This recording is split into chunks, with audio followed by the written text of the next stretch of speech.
Hey, we've got sound. I love it. Thank you, guys. I couldn't do this without you guys. It wasn't about my speakers. I had plugged my mic for my camera back in, and when I plugged it in, I guess it muted the mic.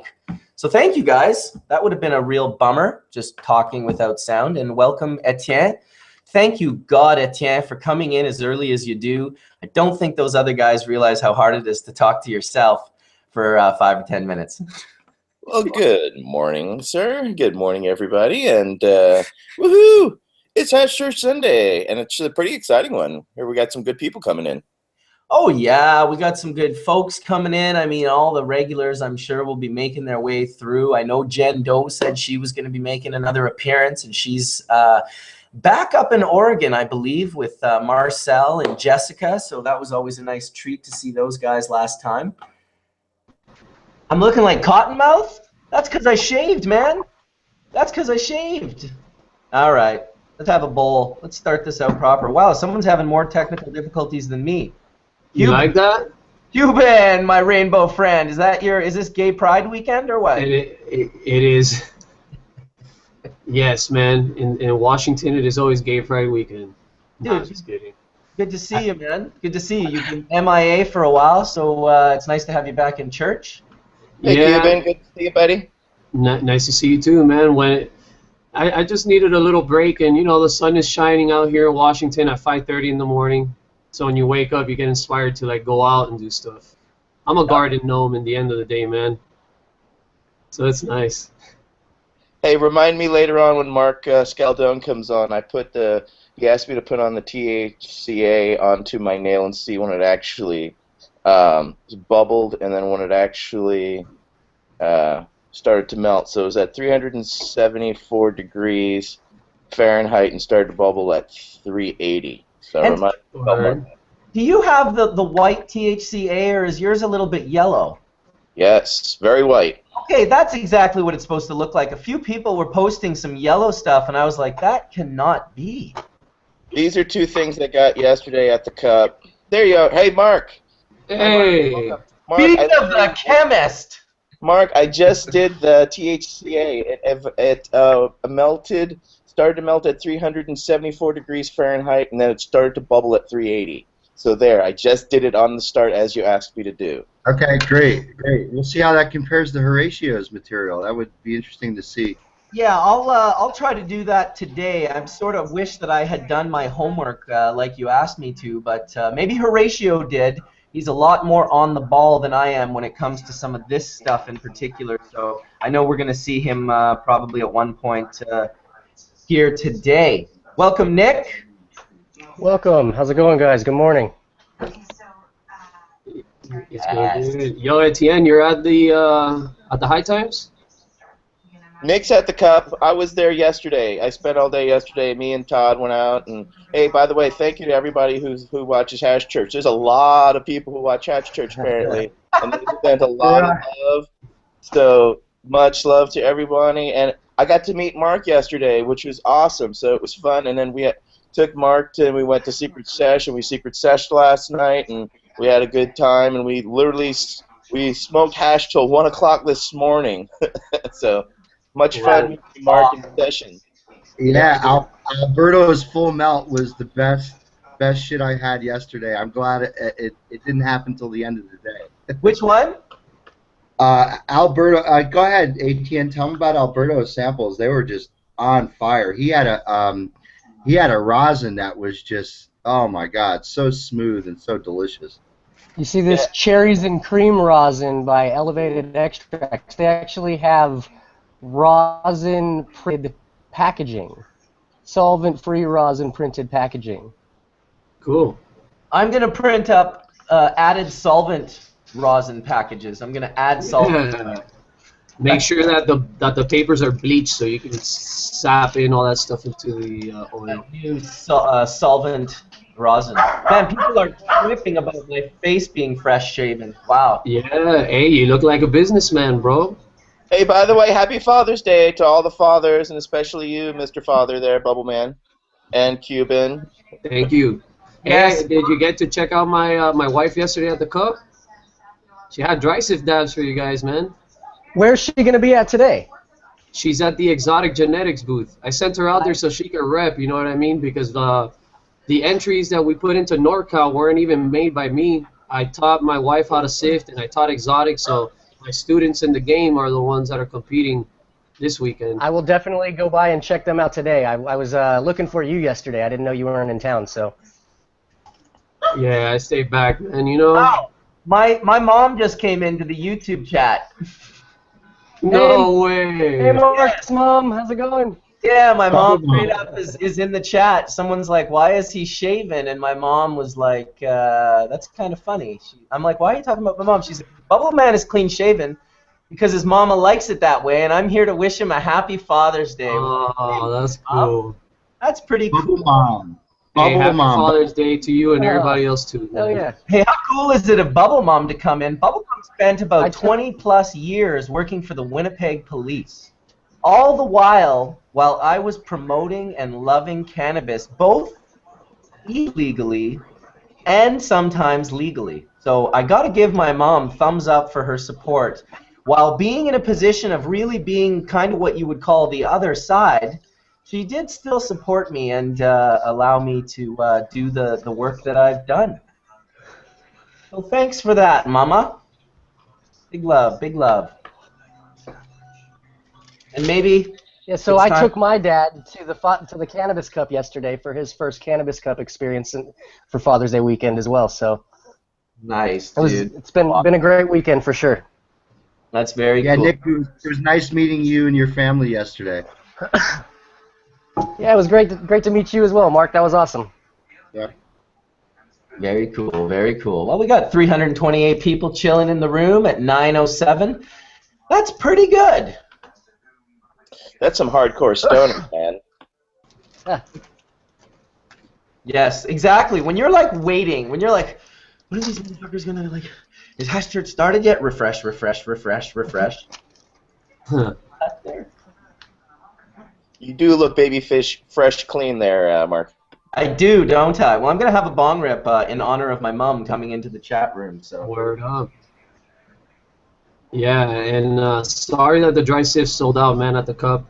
The price was substantially lower than what it was retail, so, you know, when you compare shelf price in your state compared to what we really slang it for, I think it moved in less than an hour. Everything that my wife brought out there, so sorry, guys. You just broke my heart. Hey, we still got a couple grams for the homies, though, you know what I mean, to smoke out and shit. I'll stop in and take a couple dabs today for sure. So, that is hilarious. Who said that? You just broke my heart. That was me. Great, dude. Yeah. My heart. You know, and my love to everybody that dropped off samples for me to smoke out. You know what I mean? I love the samples. Every high times, man, I get so much like gifted hash and water hashes and everything. But I don't smoke it at the Cup, right? Because I bring my own hash and I save it. So when I get back home and I'm chilling with my homeboys, we just rage on all that shit, bro. Like, all that hash gets smoked in like 2-3 days, quick. Hell yeah, dude. I'll tell you, the last trip I did to Spain was pretty unbelievable. I can't believe how much hash people were giving me. Now, not large amounts. No one was kicking me, 10-gram patties. But the amount of people that gave me full melt dry sift, full melt hash, and how much rosin we ended up, it was just, I was impressed. I mean, 4 years ago, that was not happening in Spain. You were not getting that quality of material, even to buy at 50 euros a gram, let alone to have someone just be like, hey, man, like, I made this for you. I want you to have it. Go check it out. Smoke it with your friends. Very cool aspect of these gatherings. I love that. I can see how, because on my first Cup, I had hash, and I remember giving Jib some hash and Nicotine hash, and I was excited just to, like, share my work with people that I looked up to in the industry that were available there at the time. So it's cool to see myself on the flip side, man. People get excited for me to try their hash, and it's cool. But off topic, man, I want to say happy birthday to our good friend Rick DeLisi. I saw him post it on Instagram. Happy Father's Day to you, G. Happy birthday. You turned 38 today. I got much love for you and your family, bro. Hell yeah, dude. Fucking A, happy birthday to Rick. Free DeLisi. And absolutely go check out his Facebook page. He's put up his link recently for the Free Delisi petition, and go give some attention to that page, and let's get his fucking old man out of prison. That's insane. 27 years. Come on. Yeah, man. That's heartbreaking, bro. Oh, quick question for Tyler, asking about when D-Nail's going to do the raffle for Zach. I might have mentioned this last Hash Church. Zach, a good friend of mine, a good friend of the glassblowing community, from back in the day in Bellingham. This guy was a big part of getting everyone together. He taught a lot of people. When I met Marble Slinger and Jason Lee on Fish Tour, he was their roommate, but I had already met him prior. I told the story. Anyway, we're doing an auction for him, and we've sold most of the tickets, but there's still a few left. So people are asking when the auction's going to be. We're going to sell a few more tickets. Hopefully after today's Hash Church, we'll sell the last few. Only 20 tickets sold, $100 a ticket, and it's about a $2,400 value, a pipe, a pendant, a D-Nail 2.0, a Pelly case, the whole 9 yards. So you can check that out at dnail.com/raffle, and there's a hyphen between D and nail. So that's all I'll say about that. I want to give a shout out to D-Nail as well. I got my new Ninja nail in this week, and they hooked it up with the sapphire insert. That sapphire insert is just hands down the best thing for keeping flavor on a titanium nail. So, congrats, guys, or props, guys. Thank you very much. I agree. I think I also have my sapphire in my titanium, and it completely changes the game. I was using it in my silicone carbide for a while, this particular nail, but then I found that I liked the silicone carbide more on its own. So I like the fact that these guys are coming out with so many different things. They're not really looking for anyone to like this one more than that one. They're just like, here's all of it. It's a quiver. Tell us, what is the most efficient arrow for the particular situation that you're in. And believe it or not, we do get into different situations when it comes to, blazing, dabbing, hooking up our nails. So, Mark, I got the new carb cap here, people. This is the carb cap from D-Nail. This is the new. It's the new mini, and as you see, it seats perfect. Oh. And also this week, and this excited me, was HE came out with its new head and dabber tool. The dabber tool is hollow. Oh. And what I did is they made it the same threading as the OG D-Nail carb cap. And what I did was I mounted this carb cap onto this hollow D-Nail, this hollow HE, and holy shit, people, this is pretty much the deal. I told the people at D-Nail that they have to keep the version 1 in production. This version 2 is great, but with the addition of this new party nail, I guess, from HE. With the carb. With the carb, with the little hole? Yep. And so you don't burn your fingers now because it's nice and tall. Exactly, because that other little piece, this piece, Burns right here, it gets too hot too fast on the nail. I pulled out my sublimator piece, and I added it to this. But the only real thing missing is that it's not hollow. If this was hollow all the way through, it'd be pretty sweet. Oh, and a dabber, obviously. But yeah, it's going to be interesting to see how this does gum up. Because when I talked to D-Nail, they said that they had not talked to HE in just a sec, but they talked to each other, but they didn't realize that HE went and used their old threading because they went and used HE's threading. Yeah, well, they were doing some work there, so you're like, well, maybe they have to go to the other too, because, it is interesting. So what I found is this does heat up faster. But it also cools off faster. The whole location is awesome. Perfect. I also found that with the highly educated tool, it sits fine. If you use like Happy Daddy tools or skillet tools, it tends to wobble if it's not horizontal. But with the HE, like with this one, it's fine, but if I tilt it, you see it'll go off. If I have the standard HE screwed in, it stays fine. So It's all about balance right now, and this is the most interesting that I found because, one, you were talking exactly, Nick, about the stick nail, which is amazing, and I love it. And I loved this cap. The great thing about it is its weight ratio, and it sits very low. And now with the combination with a taller head, and you can suck through it. So the thing will be to see when the actual hole clogs up. I also like that it fits on a variety of nails due to the fact that it goes in like a Devo hat. It fits on quartz, it fits on tie. It fits on tie like ridiculous, like locks onto it type shit. I've been in a two-handed sort of thing. Dino went and sent me this thing, and I fell in love with it. It's a hand like a little hand wood. It's a highly educated dabber that they jammed into a little piece of wood, a real nice piece, in fact. And it just feels so nice in the hand, this little guy, but it has no carb.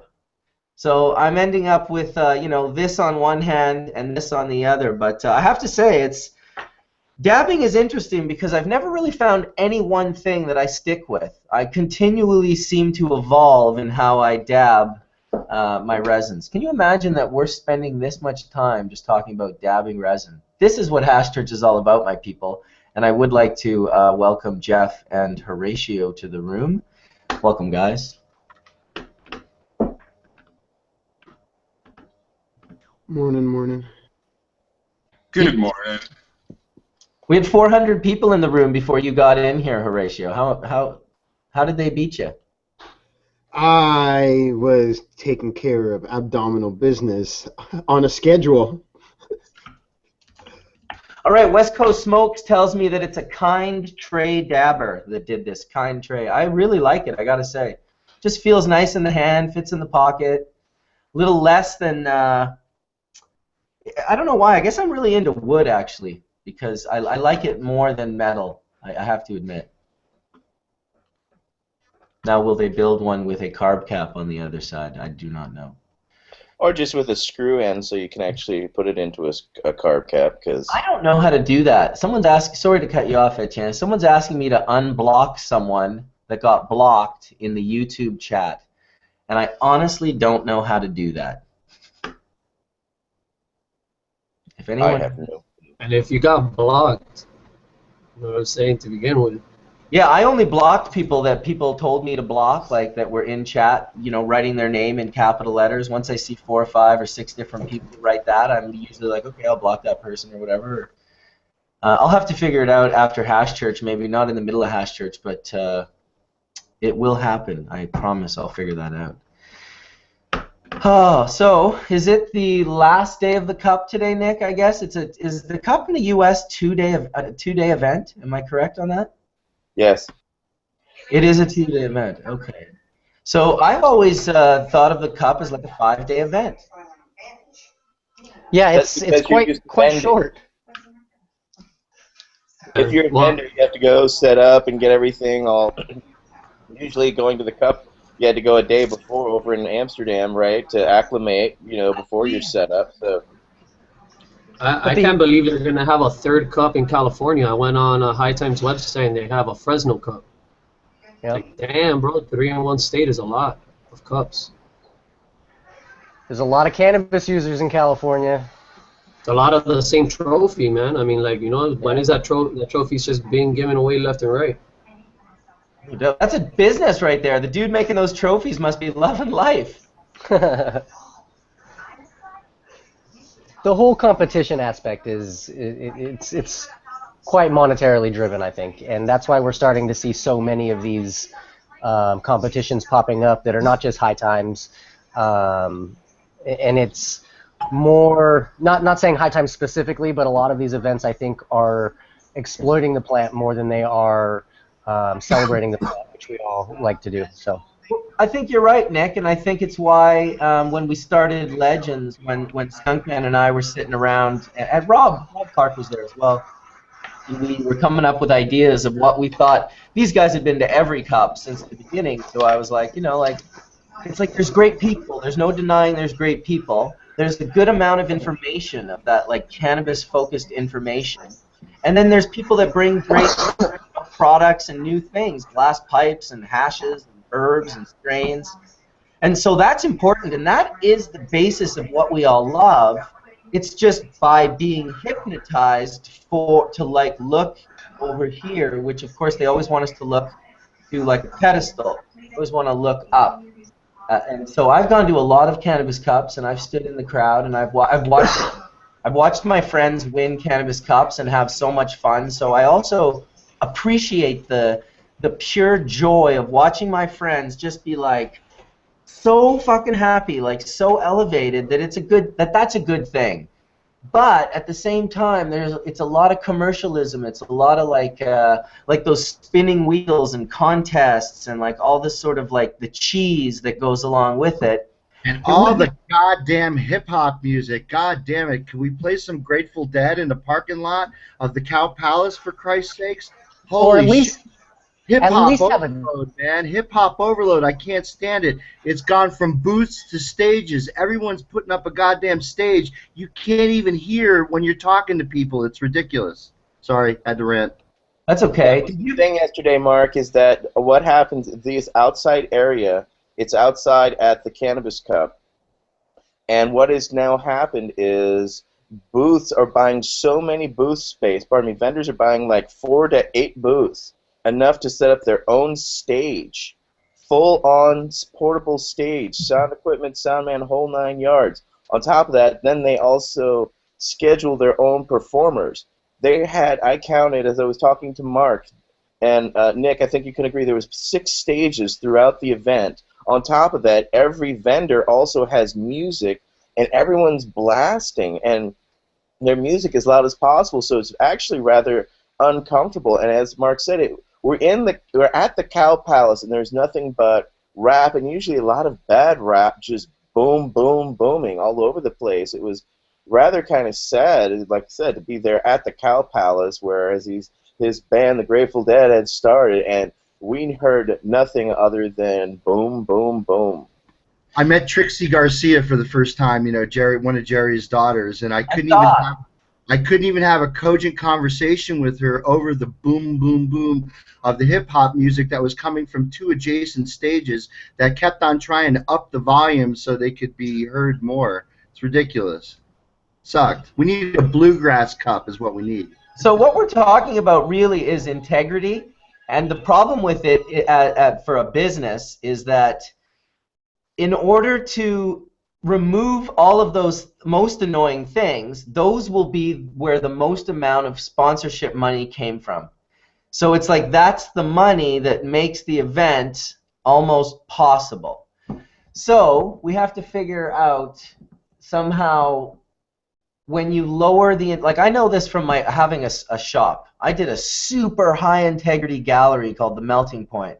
And when I added a restaurant, because I thought people that like to go and vaporize and smoke cannabis together, deserved more than Coca-Cola and chocolate bars, which was at every single place that not that there were many places 12 years ago, but every single place that you could go and smoke herb, it was just about donuts and pop. It was like a super like, what? Like this is the lowest quality of the lowest quality, and that's what we're worth?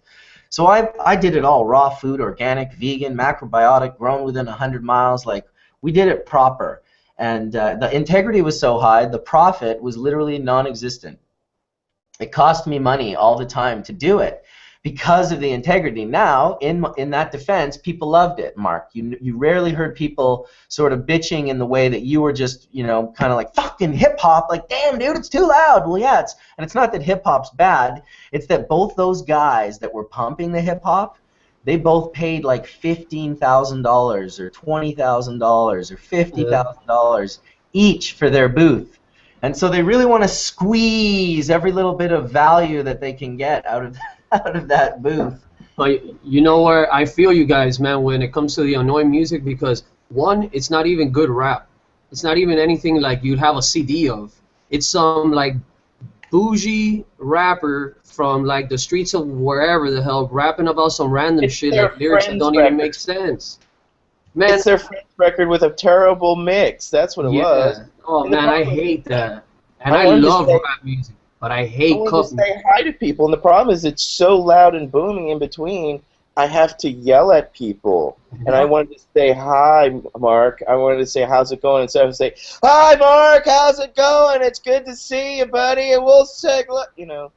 Yeah, and agreed, Mark, people do spend so much money to set up at these events on top of it. And there were so many booths outside.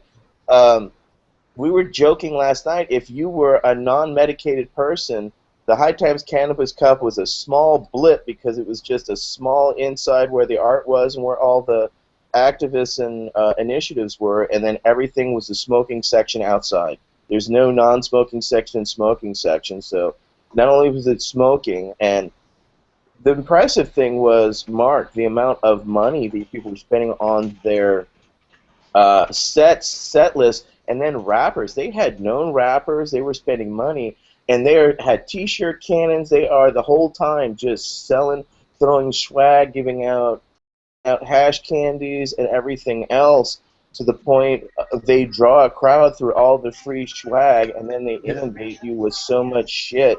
It's surprising. And they're all different companies. Some are doing it better than others. It's just very interesting to see the tactic from the small, 10 by 10 booths, or back in the Cup when we were all, in these small little 4 by 4 areas tucked next to each other, saying, hey, now it's literally, there's more than enough space.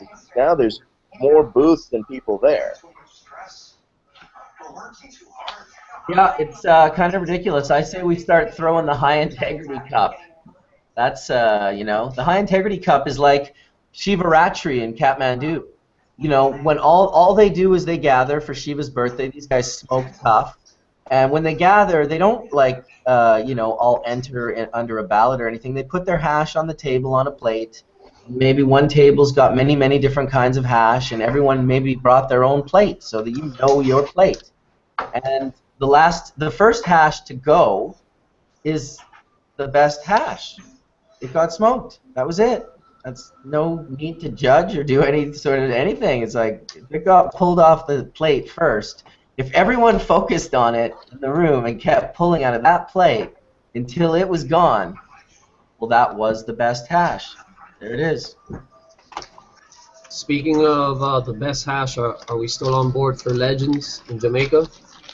Dude, we got to be on board for Legends for Jamaica. This is my worry for Jamaica is my worry for everyone is that if a lot of companies aren't allowed to legally plant herbs soon, it could affect the Cup and it could affect Legends. I think the best way to make hash in Jamaica is with Jamaican herbs. So that involves kind of going down soon. That herb is in the ground. That's what I'm going to do personally.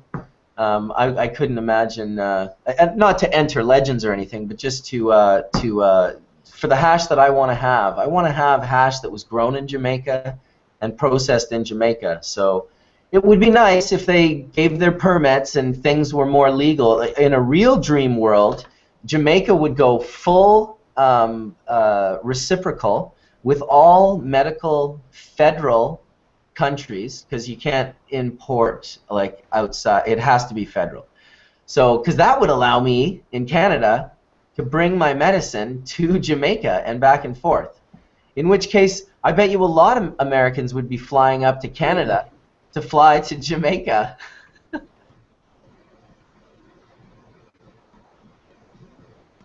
I'm scared to go to Canada, bro. Well, you came in the wrong way. Fuck that.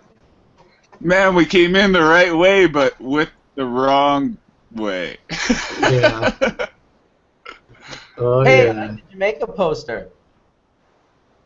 Yeah, and Rever was scaring me with stories of anal cavity searches and Woo. shit. He had me paranoid. Love their anal cavity searches at the border. Oh, man. Hey man, that's how cannolis moved around the globe before we were able to press them out flat. Well, my shit wasn't a cannoli, bro.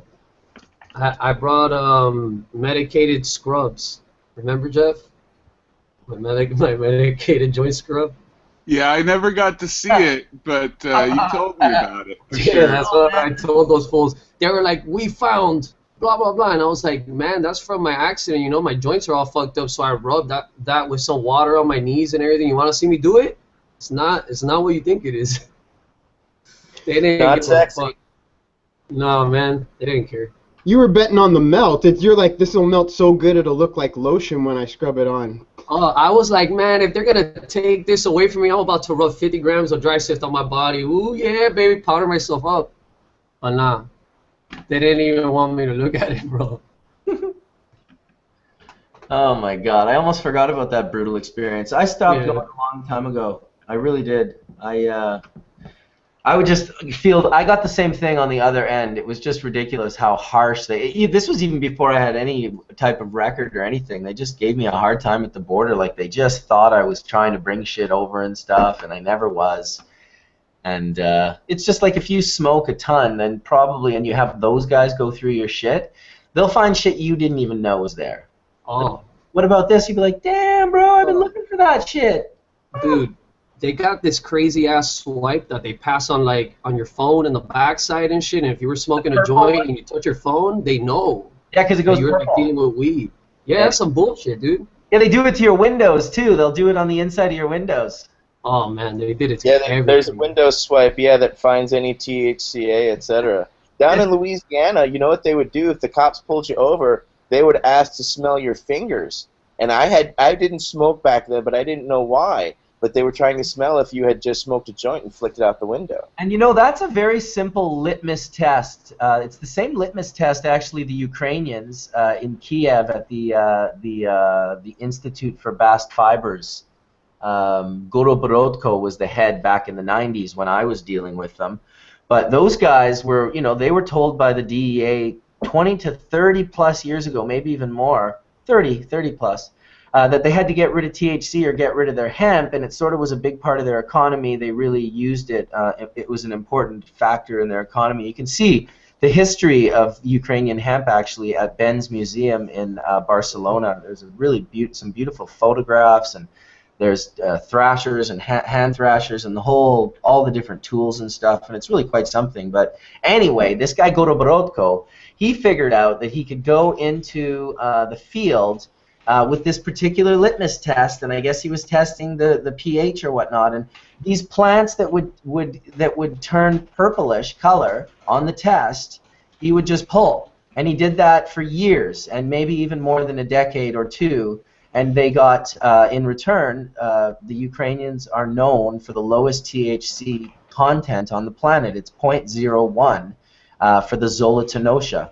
I don't know what they're growing now. I'm talking from 20 years ago. But the Zolotonosha 11, 13, and 15, which was some of the original seed we imported into Canada, was all below 0.03% THC. 0.0, not 0.3, 0.0. It was low. It's how we got hemp grown in Canada, to be honest, because when we approached our government and they were like, it has to be below 0.1 or 0.2, and we were like, well, it's 0.01, and they were just like, done. Yo. Done. What's up, Sean May? Yeah. I got love for Sean May up in the chat, man.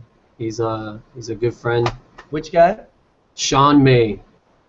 All right. He loves dry sift, man. He's a lover and connoisseur of fine resin. Local here in Washington. It's nice to see your name in the chat, man. But yeah, luckily I haven't had any crazy experiences, man, getting pulled over and shit while smoking. And I'm a big smoker in the car, and they got DUI laws and shit here, so I get paranoid, you know? Oh, yeah. But I stopped puffing in the car so many years ago. I think going through a roadblock and getting busted with 16.5 pounds and a bunch of cash back in the day was like, it scarred me. I was like, ooh. When you're in your car and you're rolling with the dank and you're like, yeah, dude, life is good. And then all of a sudden you're in a cage and cops are opening your dank and you're like, oh, this is not a good scene all of a sudden. You change the game. And in fact, there was not a more single event in my life that created bubble bags, because that was the event that happened that led me to I'll never forget my wife saying, can you like do something else, like something still maybe pot related, but like something where we won't get arrested and thrown in jail? And so I requested, I had to do it. I had to listen. And that's how I actually learned it from my lawyer. Okay, because when I would pay my lawyer money, I'm going in court, and in the end it was great. I got the money, I got the no fine, no time. I wouldn't have gotten a record had Canada not had the most insane law. Anything over 4 kilos in Canada of herb holds a maximum fine sentence of 25 years in prison. Now, no one's ever been given 25 years in prison, but it's on the books. And because it's on the books, it ties the judge's hands when when throwing it out.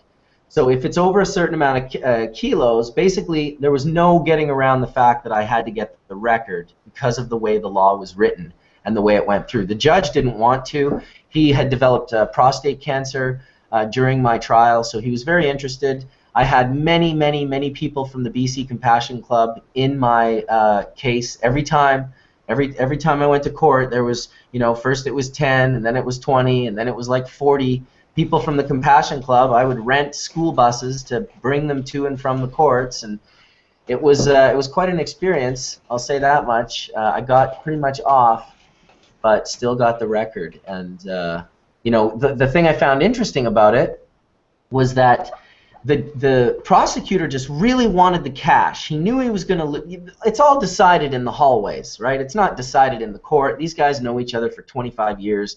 They're like, oh, hey, Bob, hey, John, what's going on? Oh, blah, blah, blah, blah, blah. And in fact, if you want to hear the most ridiculous thing, the prosecuting attorney in my case asked my lawyer during my case of being charged with trafficking and possession of cannabis, he asked my lawyer to ask me if I could get their mutual friend who was a judge who was dying in a hospital bed of cancer, if I could get him some cannabis. So the prosecutor who was prosecuting me for trafficking basically was trafficking cannabis while prosecuting me for it. It was quite a fucking insane thing. Anyway, of course I got the guy the bag of weed, and I would have got him many, many, many more bags of weed. And back to my main point, which was the prosecutor wanted the money. He called it proceeds of crime. That proceeds of crime, he said, it's cash. It's just in $20 bills. It's very suspicious. I'm like, how do you keep your money? Like in a big paper bag, all like loose and like rolling around? Like, anyway, all I knew was this. If I got pulled over with that money, it was proceeds of crime. But when my lawyer got pulled over with that money, it was a paycheck. He was on his way to the bank to put it in the bank. And that's really where I was like, so is there a way to access funds from cannabis without actually dealing in cannabis? And that was another big part of how Bubble Bags sort of, I just was trying to think of a business. I was trying to think of a way that I could still be dealing with cannabis people, still be dealing with people that were getting, I knew this. The money they were going to spend with me was acquired through the profits of cannabis, but because the way I was acquiring it, it was impossible. It wasn't illegal. It was how they did it legally. And that was a very important lesson I learned from John Conroy. So thank you, John.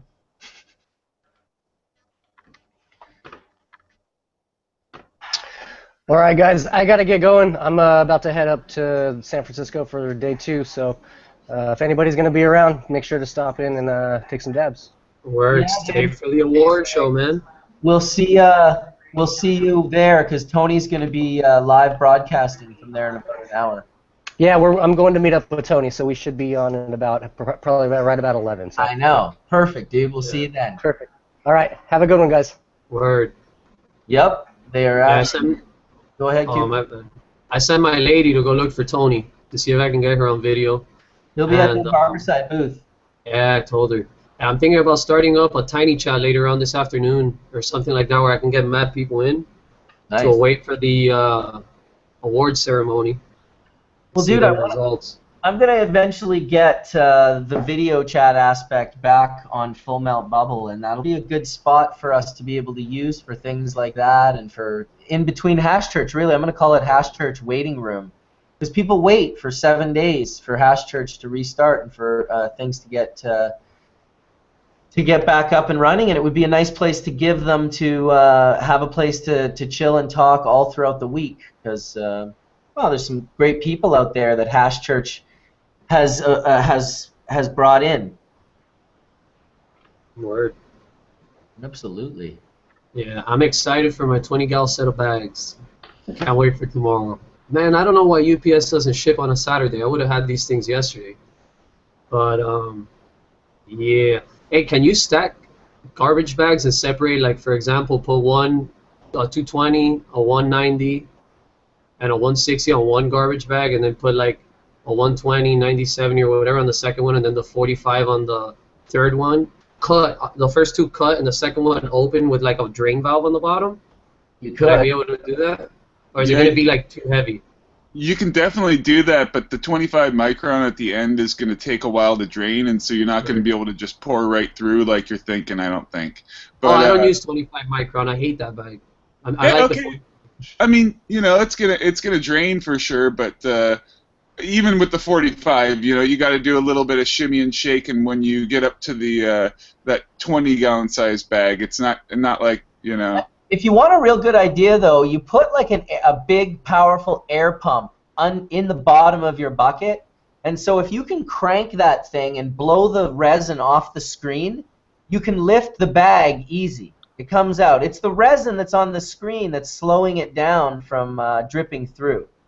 Word. Because I'm going to try running 3 20-gal machines through this 20-gal set. Now, I run all my 20-gal machines through a 5-gal set.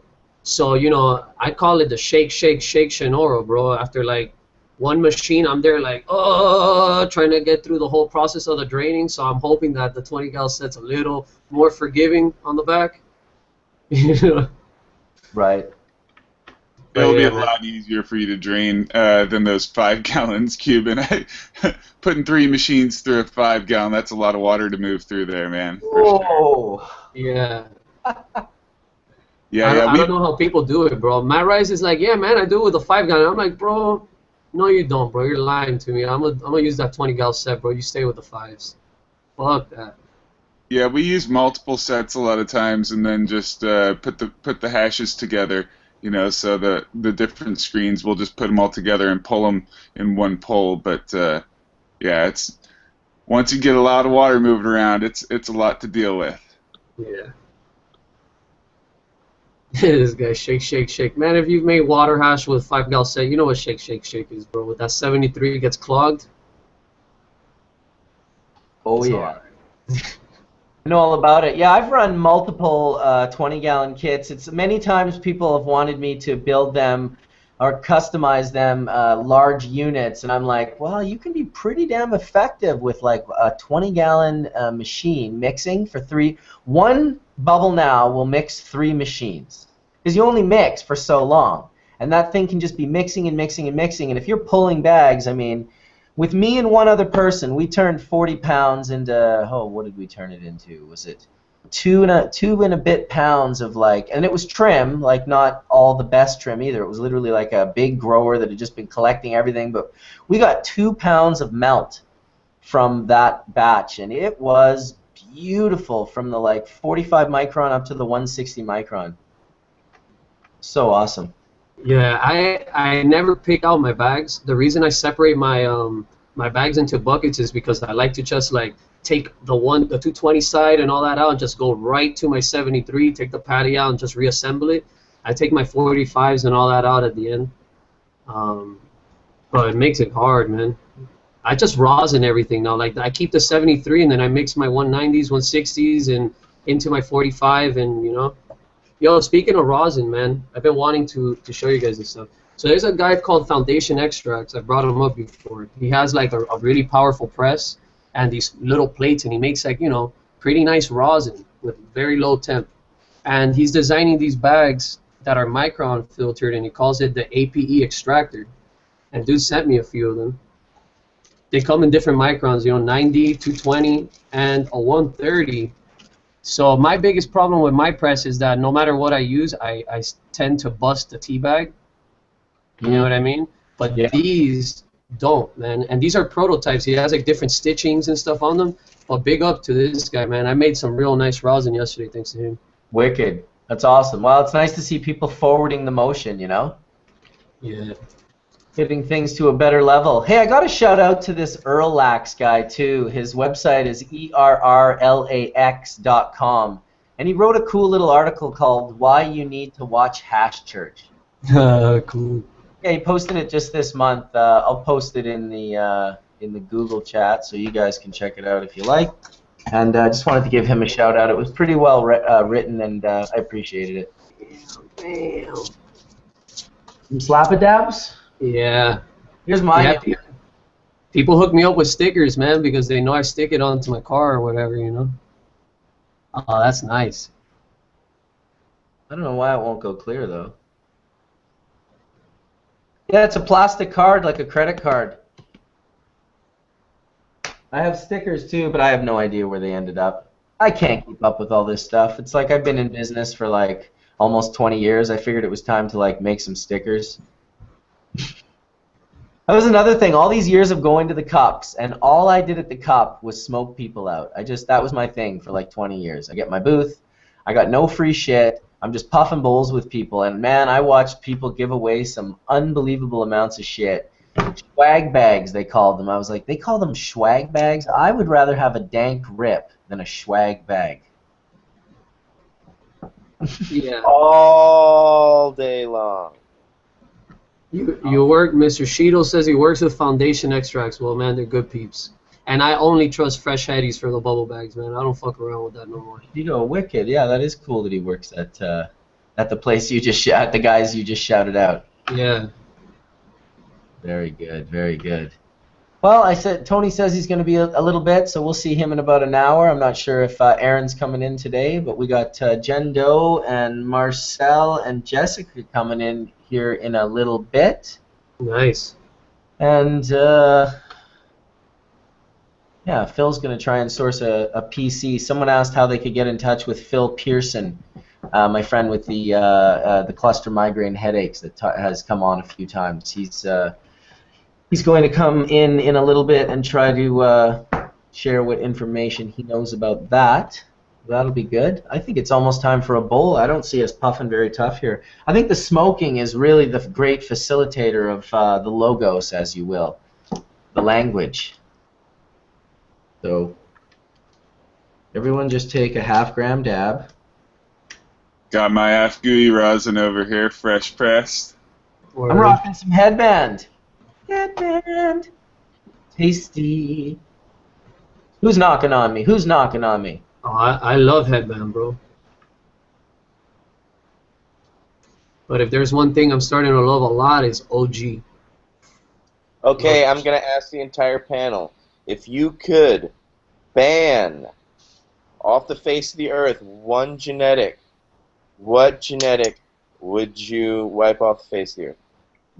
Plushberry. Fuck that shit. OG. Plushberry was the first thing I ever washed, and I had like a 9 set because the weed was so pink and it was nice and all that aesthetic stuff. But bro, it didn't melt. And I'm there trying to learn how to make hash, and my hash is like non-melt, dude. I felt so bad for myself. I didn't know what was going on. Shit almost made me quit. No shit. Well, that's just commercial swag. Yeah, I don't know if I could. You know, that's a hard question because when I really think of that, Etienne, I think that, you know, you start thinking like things like Ruderellus or like, but then it's like, but then that's a flowering issue, and you might want that trait. Like, I wouldn't want to really get rid of any plants because they can potentially have that trait in that plant. It could be in there. It could be a needle in a haystack, but the right breeder could find it and locate it and pull it to the surface. And I remember the fact that the best thing about the gene pool is its size. You know, we want the whole global gene pool, not like the trailer park gene pool, where it's like, oh yeah, like my sister is actually my mom, and like it's all fucked up, and I don't want too much of that inbred shit. I like the idea of pulling things. Even the royal family was smart enough after a while to be like, we need to get some new fucking blood in this shit. Like, that motherfucker's ears are getting big, and like they literally were like, we need to get some woman that's beautiful with blonde hair and green eyes. Oh, there we go, like Lady Diana, perfect. We'll make her the princess. Squeeze some kids out of her before we off her in a tunnel. Did he just say that on Hash Church? That was more of a hypothetical question. It wasn't really if you were banning it. It's just I've heard some people say they're just so sick of this genetic, they're so sick of this genetic. So if you could pull one, what would it be? Because it's a terrible yielder, terrible taster, too greasy to bubble. Well, you know what? If I could pull one for a short period of time, like say 6 months, maybe a year, I would pull Kush and just take it away from everyone and make them find something else. Just make them go. It's like Fish when Trey was like, we're stopping because you guys need to get lives. You know, That's exactly what I was going to say. You know, I've got a similar approach to it to Bubbleman. I was sitting here thinking, hey, what would I ban? And I'm like, for like 1 second, hemp popped into my mind because I'm like, oh, that's not really the most useful thing. And then I'm like, well, wait a minute. It actually really is pretty useful, and it's cannabis, so I wouldn't want to kick anything out. But if I could kick 2 things out for a temporary time, I love Kush and Diesel, but they're bred into way too many things in our world. You know, everybody has Kush and Diesel, Kush and Diesel, Kush and Diesel.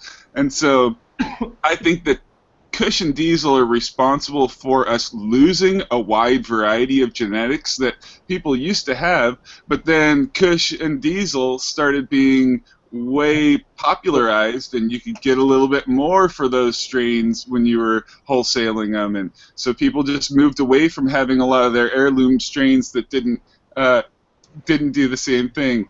Kush and Diesel. Kush and Diesel. So let me ask you a question. When you say Kush, are you talking about like the Afghan style Kush? Or are you talking about the OG? Like OG Kush, oh, you know. And yeah. so, you know, I'm not saying I don't like it. I love Kick him in the OG teeth, why don't you?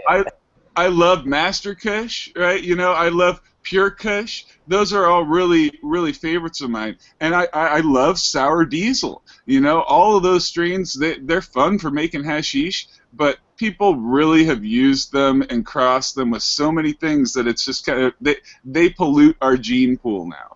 And I'm not saying it's a completely bad thing. They're great, but yeah. Well, I like the original. I don't like the cross of that. Original clone only is what I want to smoke. Another one people are posting in the chat room that's funny is Blue Dream. Us living in Washington, you know about that Blue Dream. I don't like Blue Dream. I love Blue Dream. I'm a haze guy, you know, so it's got that really sweet kind of blueberry flavor, but with like a lot of good haze terps to it as well. Yeah. So Blue Dream, it's a winner for me. Where it's just so overly grown. It's like always the cheapest pound, and you know what I mean. Nobody really wants to buy it. It's overgrown. It's fire weed though, especially the Kaya's Blue Dream that be circulating around here. It's good, but it's just everybody has that shit.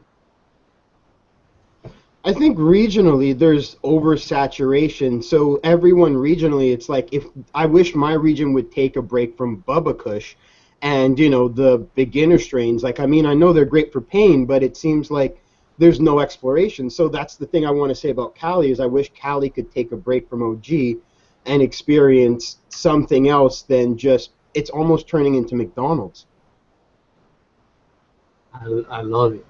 I am noticing in chat that everything is regional. That people are, because they're like, California, they're tired of Girl Scout cookies, and there's a lot of representation of cookies out there and was at the cup. So as everything was back in the 80s, you know, everything was skunk. Now today everything is cookies. So I agree. It seems to be regionalism without a doubt. Playing out because you know that's how genetics go. You know, in the United States we don't have seed companies. It's basically what you have access. So we put out clones all the time. So we see a lot what's out there, and so what people produce is what we actually see and bring back. So it's rather interesting regionally to see what's out there, what's being perpetuated, because it's what people are getting turned on to. And as you say, Horatio, yeah, it's those beginner strains, and that's a frustration, but that's what we see here in California. That's what sells. That's what people are dealing with. So they go with what goes, and that's where we need to be the teachers to go out there with the hazes and those other genetics to, you know, constantly be refreshing the gene pool, so to say, because the big problem we have in California is people would grow. I have a tattoo on my arm of a plant I grew 20 years ago. It was called the Flow, and it was my favorite plant. But I grew it down south when I was living in LA, and no one kept the mother, or no one seeded it to the point where I came back for my next batch. That plant was no longer available, so then I had to learn myself that I had to make my own mothers of these genetics to perpetuate them and then put them back out there, because that's a frustration. Is regionally is you're only subjected to what those regional dealers are putting out there or those growers have access to. So, yeah, refresh your gene pool, people. Well, what do you think about getting into a situation where the price starts to reflect the grow difficulty rather than the price reflecting, either a genetic hoarding and an availability issue, right? So it's less about, demand, which can just be something that can be created, but an actual, like, this strain is a level 10 difficulty. You need to respect this grower and what he does. That's how it is here in Washington. In Washington, if you grow that real good cooks and it's really the right pheno or the right clone, and you know what I mean, it comes out 10 out of 10, and cookies doesn't put on no 2-3 pounds per light, so you're getting some minimal yield. They'll pay up to $3,200 a pack, even on a 5-pack. They don't care. But then the stuff that puts down 3 a light, it goes for like the 18 to 2. Well, the true OG Kush, it's kind of always been that way. 20 years ago, Horatio, when I was living in LA, OG Kush was kept by minimum growers, because it was the original maker at the time. It was only given to specific people with the understanding that this genetic didn't go out. So it always commanded a higher price, and it's a terrible yielder. And the way people grow, I knew people that grew it various ways. I had friends of mine that would take the plants, veg them for 2 months, and then flower them, one per parabolic 1,000. And, white powdery mildew started to become a problem later on, but the yield was still terrible comparatively, and the price was always high. There was no change in price. There was no bro deal. It was fuck you, this much, all the time. So it's kind of always been reflective and indicative where you are regionally. Whoever has the best weed, you're going to pay their price for it regardless. And it's something that we had to learn as dispensaries, is that, hey, we actually could change that. We actually could demand lower prices, and on top of that could pass the savings on to the patients. And that was not easy to do. And then, because people were like, hey, wait a second. And then we started to say, well, hey, can you then give it to us on credit? And that was a total game changer, because you could either sit on your weed or you could let me sit on your weed, and when I have that opening in my space, I could put it out there and get it out there to the people, and so then you can come back 7 days later and I have your money for you. Now that worked great if everything worked fine, but that's just the reality of the things that we found from listening to the market, because the market it dictates itself. The dealer who's making all the money locally isn't going to be like, oh, you're a bro, okay, here's less. They can command that price because of prohibition, et cetera, et cetera. But now, when the retail market, as we saw with dispensaries here in California, any agronomy, it's a race to the bottom now. It's no longer a race to the top. It's no longer $6,000 a pound. We got that down to $4,000.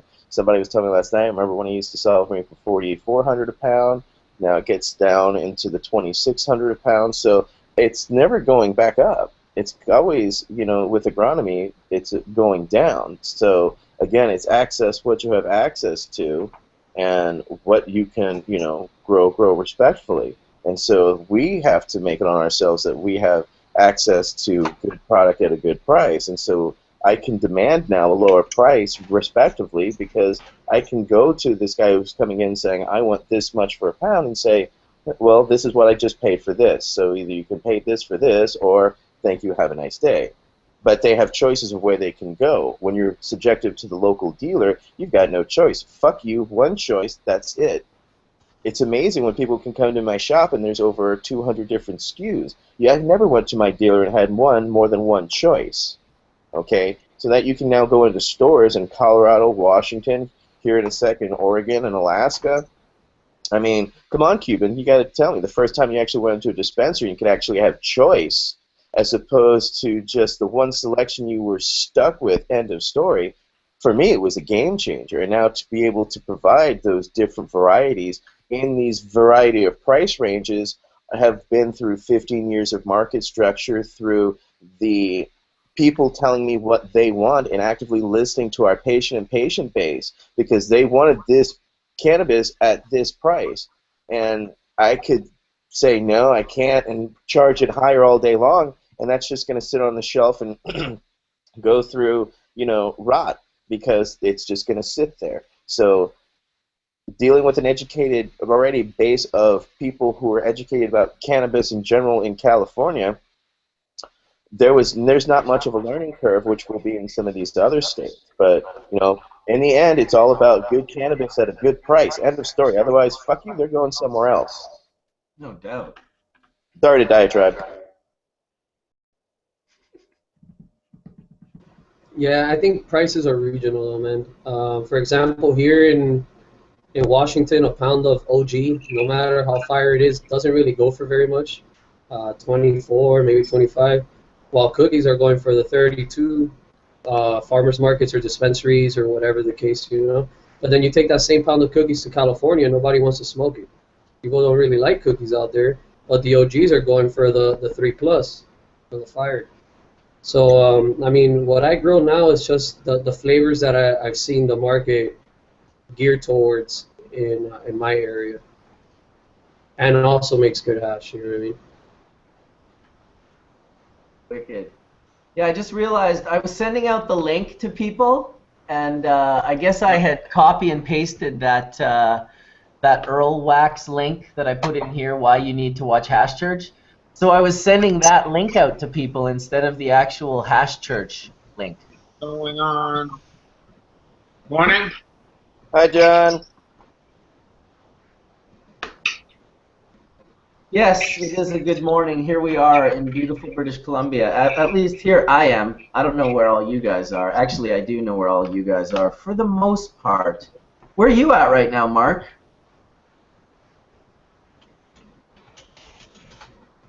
Pennsylvania? No. I'm at my hotel room here in San Francisco, close to the coast. You're in San Francisco too. That's awesome. Fucking rights. Everyone's just down there. Yeah, so it was meeting Todd and Etienne yesterday. It was, again, a wonderful experience. Hash Church people coming together at the Cannabis Cup is a beautiful thing. That's awesome. That's yeah, great. And we had a chemistry question, Mark, remember? A chemistry question? Yeah, so somebody posted on the Hash Church Facebook page yesterday something about converting THC to CBN. Oh yeah, that was Mike, John's neighbor. That's my neighbor. Yes. Okay. So yeah, he did ask that question. So why would you want to do that?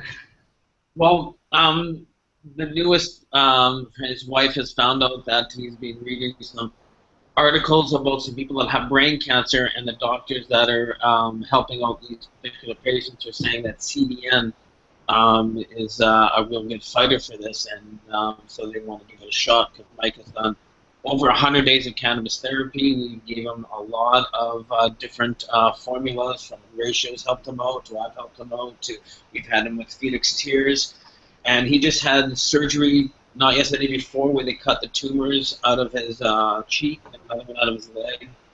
And then he's going for a major surgery on the 27th, where we'll be cutting out part of his vertebrae and a part of his rib and putting the metal to get rid of the cancer that is still there. So it's of course a battle, but he's looking at every which way, and this is just something new that they're reading about, and they're kind of looking in on it. And I guess probably because of the hype that's on the internet right now, it might be another thing. I just recently found out about it yesterday, that's what he would like to try and do, and I was like, that's a hard thing.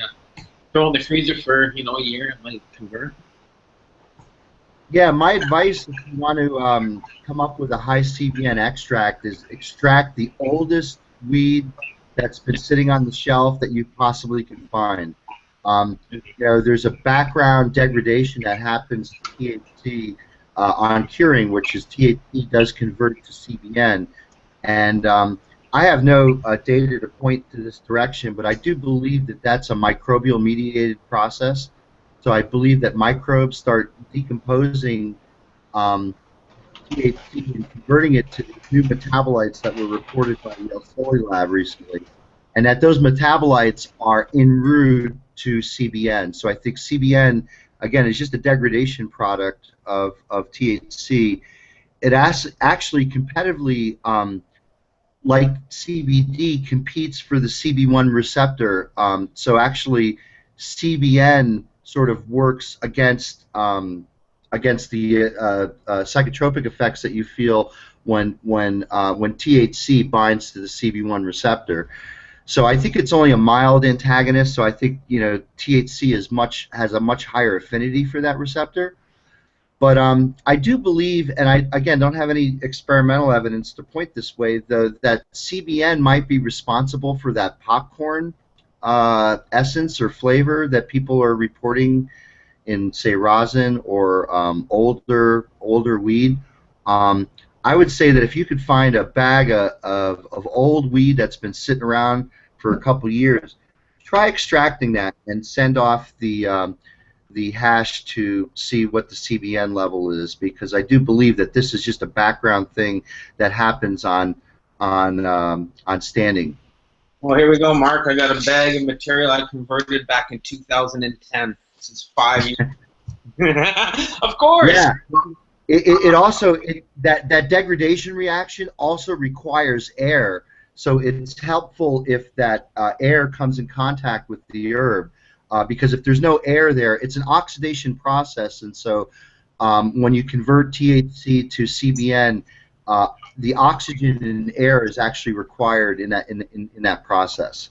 So it might be something that you wouldn't want to leave out, like just on the shelf for some time, not worry about terp loss, but just try to see if you can age the weed in the presence of air, because that will accelerate the formation of CBN. We saw that when we put it in the freezer, and I tested it years ago, and we saw a change over a period of 6 months to a year. We went from like 14% THC down to 8%, and the CBN had then converted up. So we did see that degradation in the freezer and stuff. But I converted this about. What was the level of CBN that was in there, John? I would dig out the test, but I remember in the beginning it started. You could see how it changed. It was almost like I'm just really trying to remember what it was. Yeah, those changes should be concomitant with one another. So as you see THC drop, CBN should go up. CBN is. We saw that. Exactly. So CBN is kind of like the thermodynamic resting place for the cannabinoids, because you fully aromatize the top. If you're looking at the structure of THC itself, you'll see that the top structure no longer is a methyl cyclohexene ring, but it's now the full-on aromatic benzene ring. That's a much stabler, lower ground state energy than THC, which has the potential energy to convert over to that. So you always got to think of chemistry kind of like, as I described this analogy a few times, and I think people get it. It's kind of like a roller coaster. It's like, so the molecules start here, and then we excite them or we perturb them in some way, and that sort of sends them up an energy profile. And when they come down the back side of the roller coaster, they don't always land where they started, right? And so Mother Nature likes to sort of expend energy, and the way that entropy works is that, again, with decarboxylation in particular, is that you're giving off a molecule of CO2 that can never recombine with the cannabinoids. So your acids start here, you heat them up on the nail, and then when they basically lose CO2, they end up becoming a lower energy state that can't reverse, because you've already sent them up and over the hill of the roller coaster, so to speak. Good metaphor, good metaphor. I like it. Everyone's loving it in chat for sure. They're saying, "Preach, Mark, preach." I'll say it again. I'm lucky to have such an attentive audience. Well, it's why we love having you in here. You're very articulate in the way you can explain the knowledge that you know. So it's nice to have that. They're appreciating it. They're appreciating everyone in chat, and mentioning everyone. So yeah, we appreciate that. Thank you. It's fucking awesome. I know I couldn't have said it, so thanks. On a heat level, Mark, if someone wanted to speed up the process, what would be your advice on that?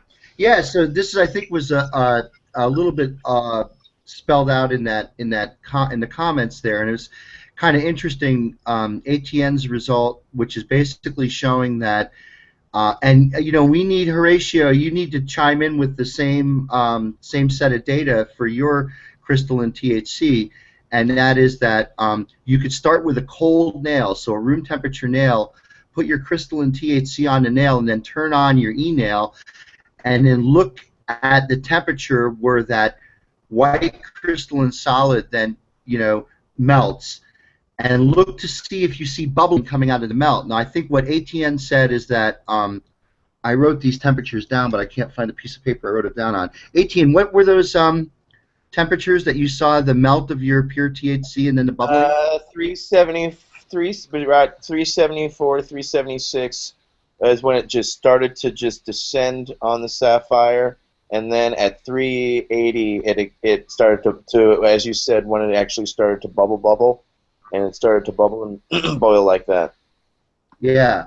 So again, what you're doing is by putting these molecules, these crystalline, highly crystalline molecules on the nail, what you're seeing is as they melt, they're basically starting to decarboxylate as well. And again, what you're doing, again, think about the roller coaster analogy. You're starting with the molecules here. As you heat them up, they're landing in a different place because, again, you're basically decarboxylating, which is activating the THC so it can cross the blood-brain barrier. So I'd like to find out what the same data is for that crystalline CBD that we looked at last night, Etienne. I had a different question. Yeah, that was my next question for you, because I noticed I saw some tests and the CBD was fully activated, and then I started wondering if it was some type of salt that was being used to form the crystalline structure that made it dry, because I saw the activation and I'm like, I don't know if I can recrystallize the, you know, my active LHO, and if I did, it would be weird. That's kind of was my thing. I wondered. I'm like, how can that CBD be fully activated, but in a crystalline structure without? Horatio, this is what I got last night. Yeah. Yeah. No, I trace a lot of that on Instagram. So it's the stuff down in Cali. But yeah, I saw the price, and then the price turned out to be really low per gram. So I assumed, okay, it's made out of hemp, but I still couldn't piece together the structure if it was testing active.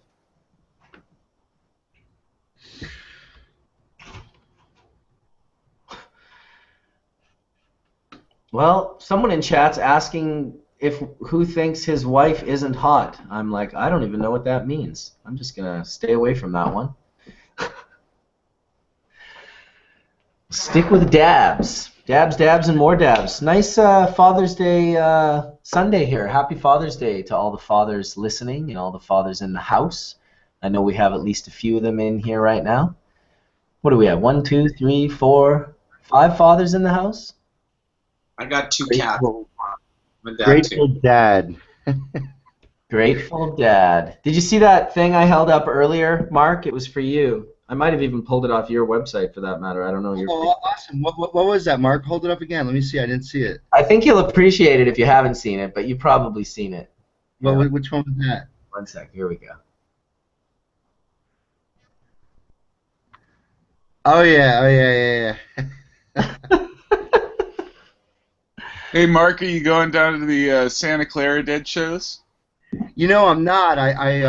I've been offered tickets, and certainly I'd love to, but you know, I'm out here for the Cup this week, and actually this is the first Father's Day in 18 years that I've not spent with my children and my family and my wife, so I'm kind of it actually brought me to tears earlier in the week to think that I wasn't going to be with my family on Father's Day, so that I'm a dedicated family guy, and you know it means a lot to me to be with my family. But no, we're going to Chicago. Actually, Chicago is the 20th anniversary of when I asked my wife to marry me. I asked her to marry me the first night of Soldier Field not knowing that Mr. Garcia was going to check out shortly thereafter.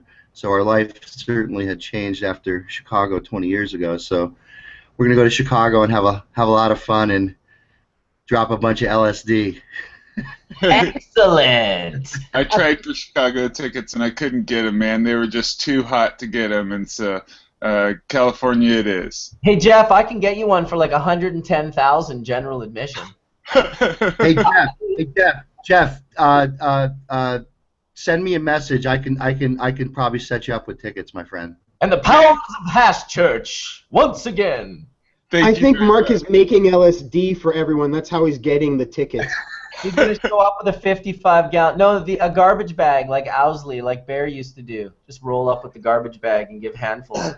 Woohoo! One miracle, one miracle, one miracle.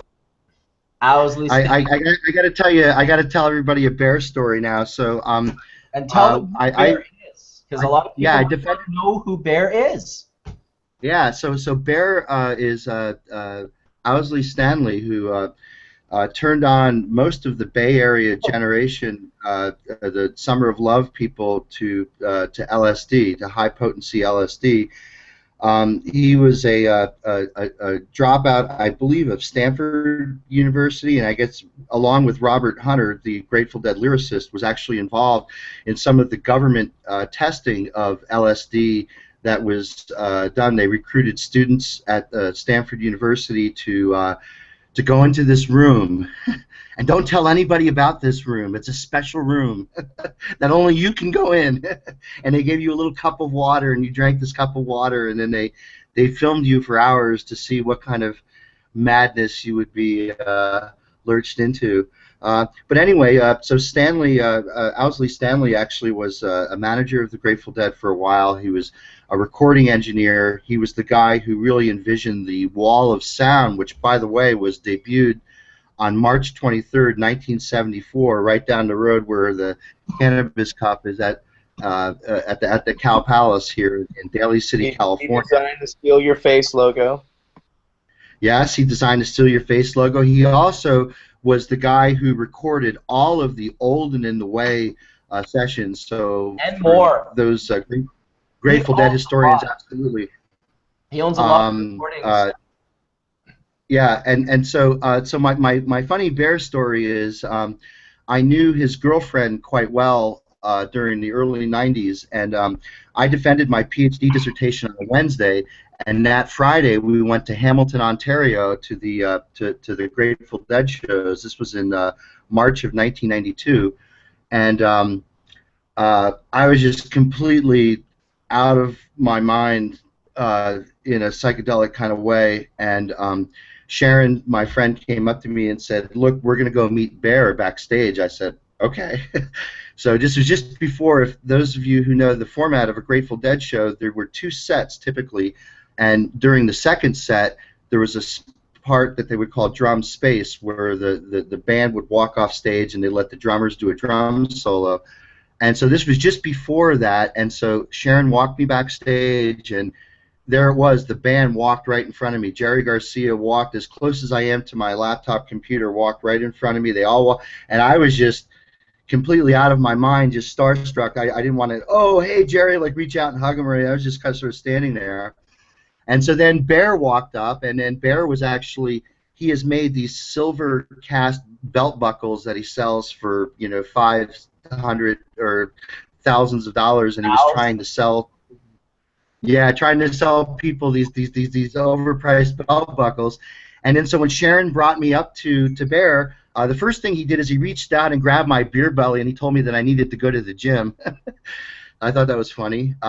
But then Sharon introduced me as her friend who just got his PhD in organic chemistry, and so then Bear just lit up, and we had we talked organic chemistry from drum space through the end of the show, through the end of almost loadout. I mean, it's almost like we stayed there for almost, I would say, 3 hours and talked about chemistry of LSD and psychedelics and mushrooms and all kinds. So my first PhD consultation as a PhD scientist was with Bear.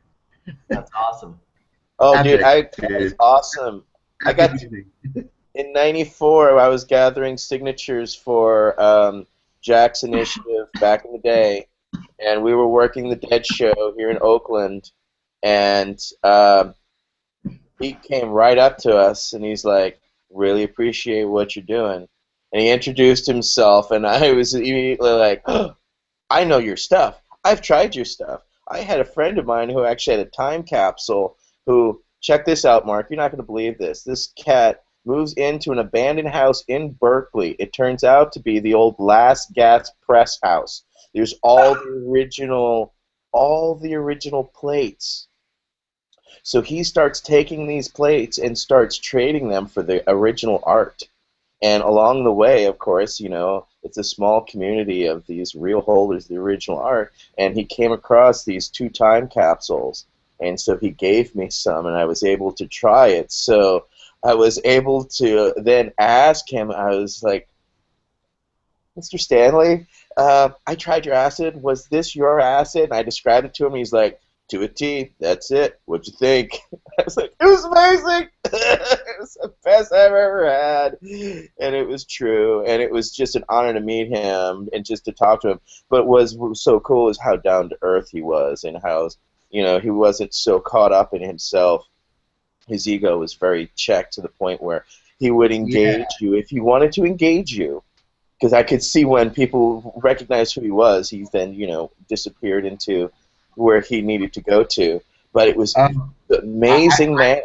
Yeah, I mean, I totally agree with what you're saying, Etienne. He was looking for intellectual stimulation, and he certainly found it in me, in that state of mind, at a Grateful Dead show. I mean, they went into the drum space playing Dark Star. For those of you who know Grateful Dead music, it's one of the most improvisational pieces that they ever came up with, and so my mind was in the floating around in the universe, and so what better place to come down and talk to the guy who turned on half a generation to LSD. It was great. I loved it. Well, my PTSD and being a veteran and after the war, I credit I highly credit LSD therapy and cannabis greatly with helping me come back to society. So to one experience it, the first event I did was the 50th anniversary of LSD at the Unitarian Church.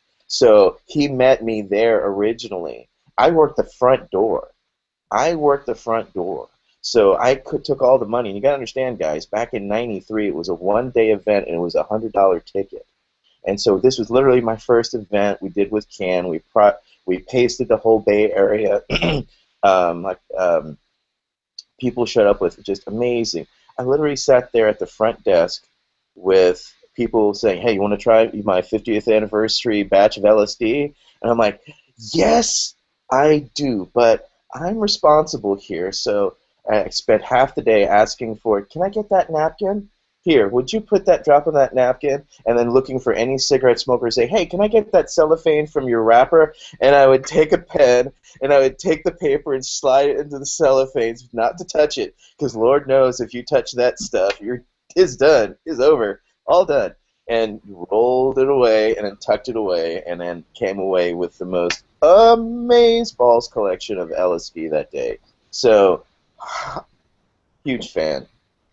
Yeah, I'm waiting for people to take things to the next level. I mean, let's start blasting some psychedelic plants along with our cannabis and see if we can put, a little psychedelia into our dabs, I mean, I think that's just waiting to be happened. Someone out there's got to do it, please. Psychedablias?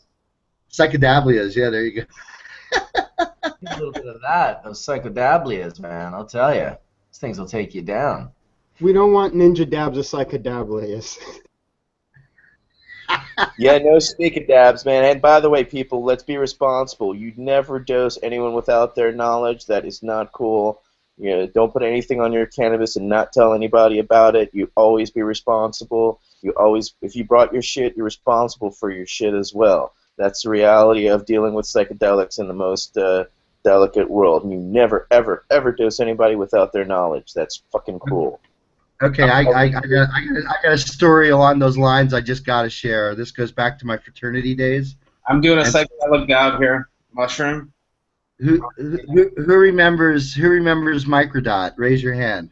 Microdots? No, nobody remembers it. Come on, we all remember microdots. Yeah, so back in the early '80s, it was a very popular form of psychedelics. I think it was mostly mescaline, if I do remember correctly.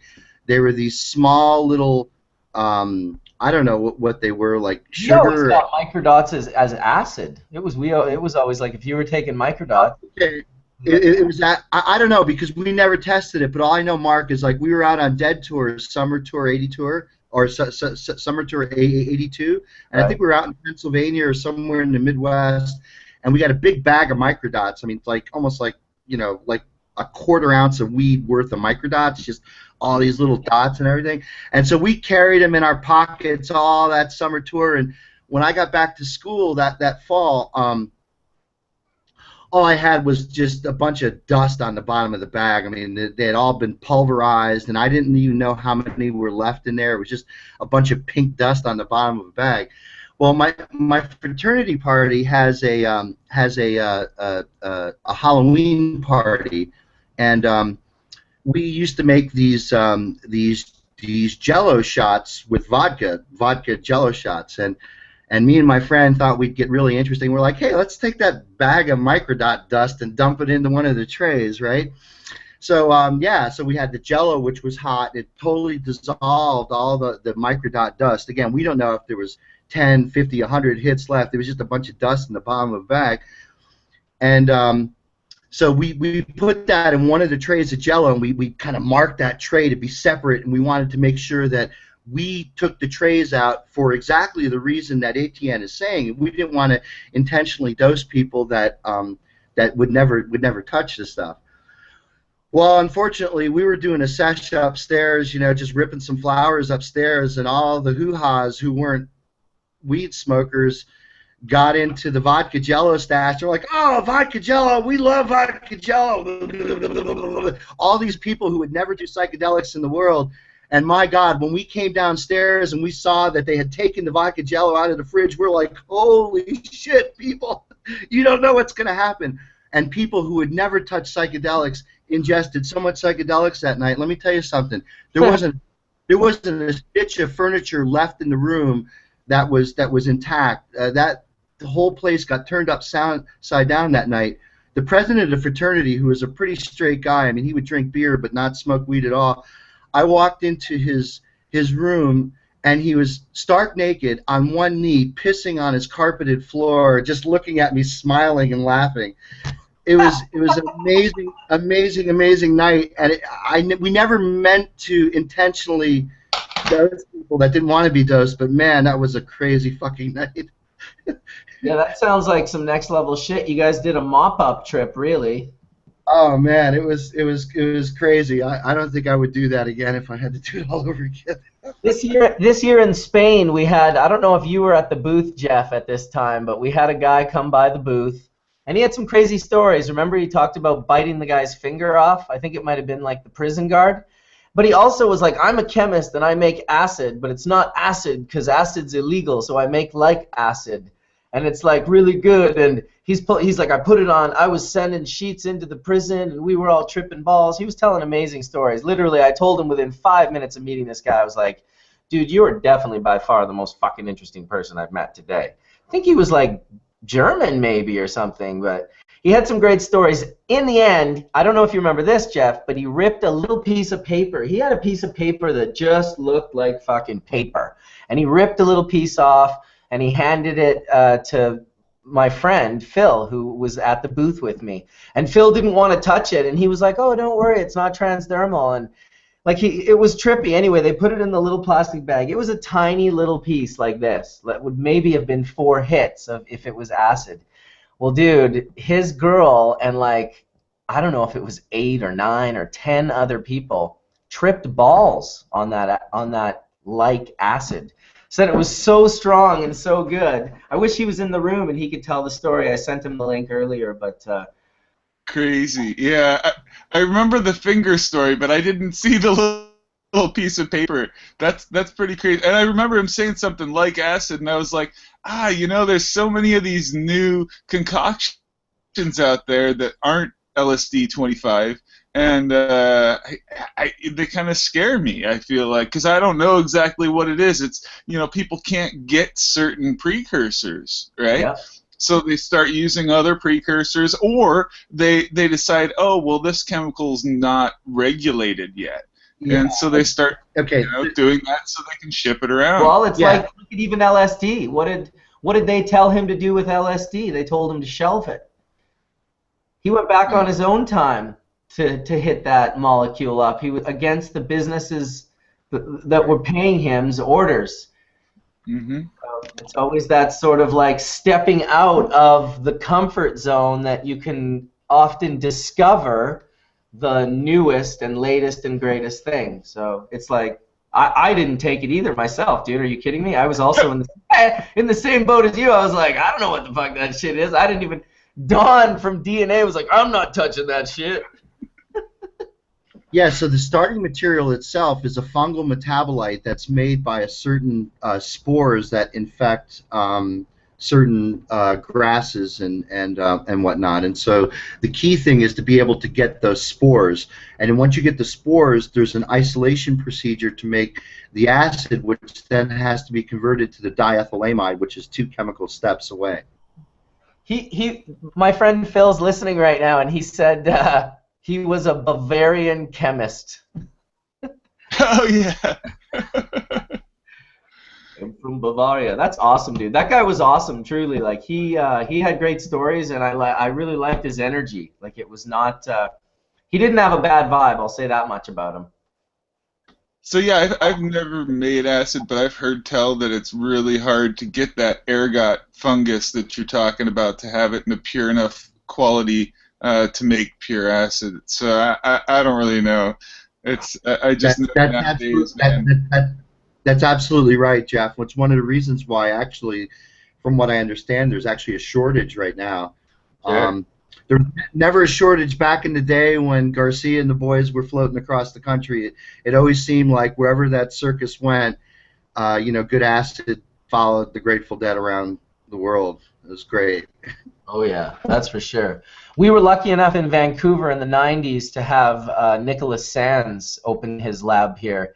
And he had a brilliant PhD assistant named Peter. They unfortunately both got busted, but they were producing, I would guess, kilos of crystal LSD. They were producing kilos of DMT. They were producing all sorts of wonderful things that people needed and required and were able to get back then. You could literally buy grams of crystal LSD, like grams of crystal LSD.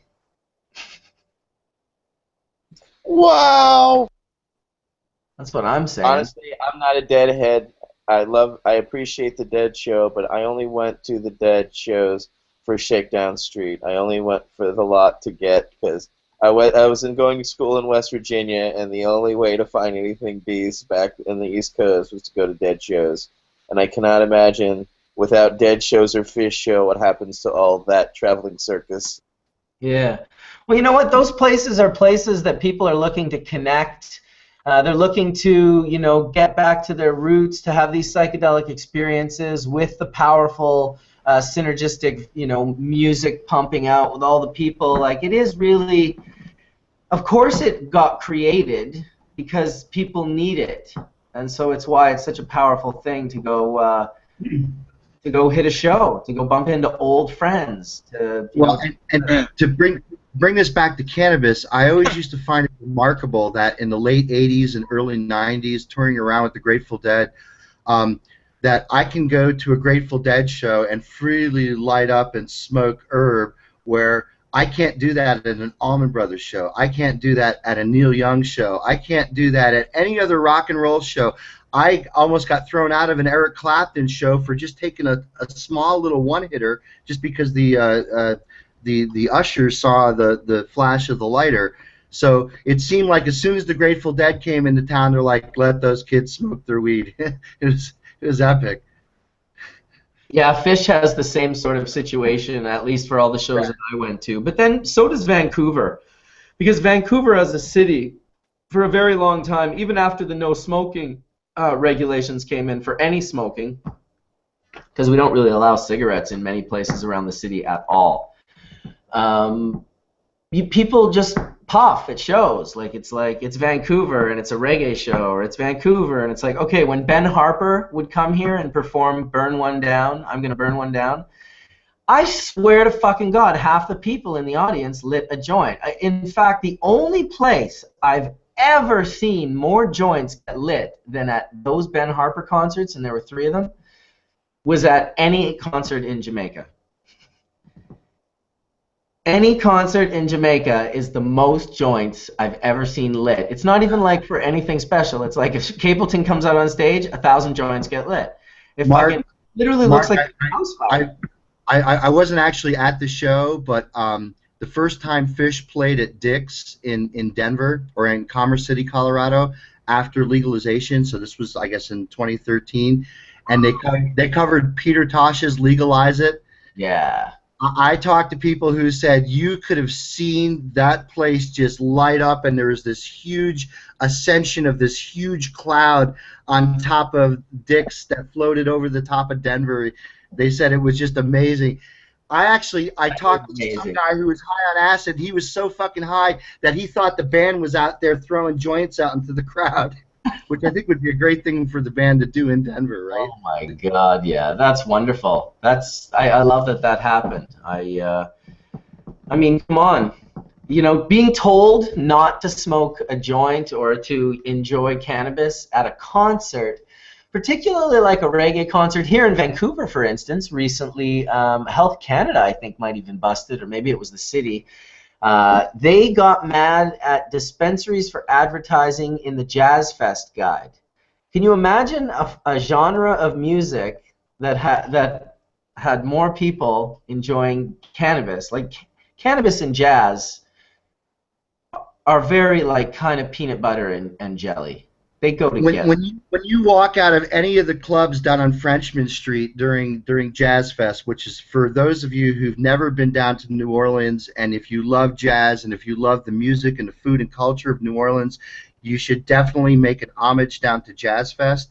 Yes. And there's this little area called Frenchman Street, and when you walk out on Frenchman Street from any of the clubs out there, you walk into this thick fog of cannabis. Everybody out there is smoking weed right out there on the streets. There's so many people smoking weed out on the streets that you get a contact high when you walk out at any of the clubs on Frenchman's.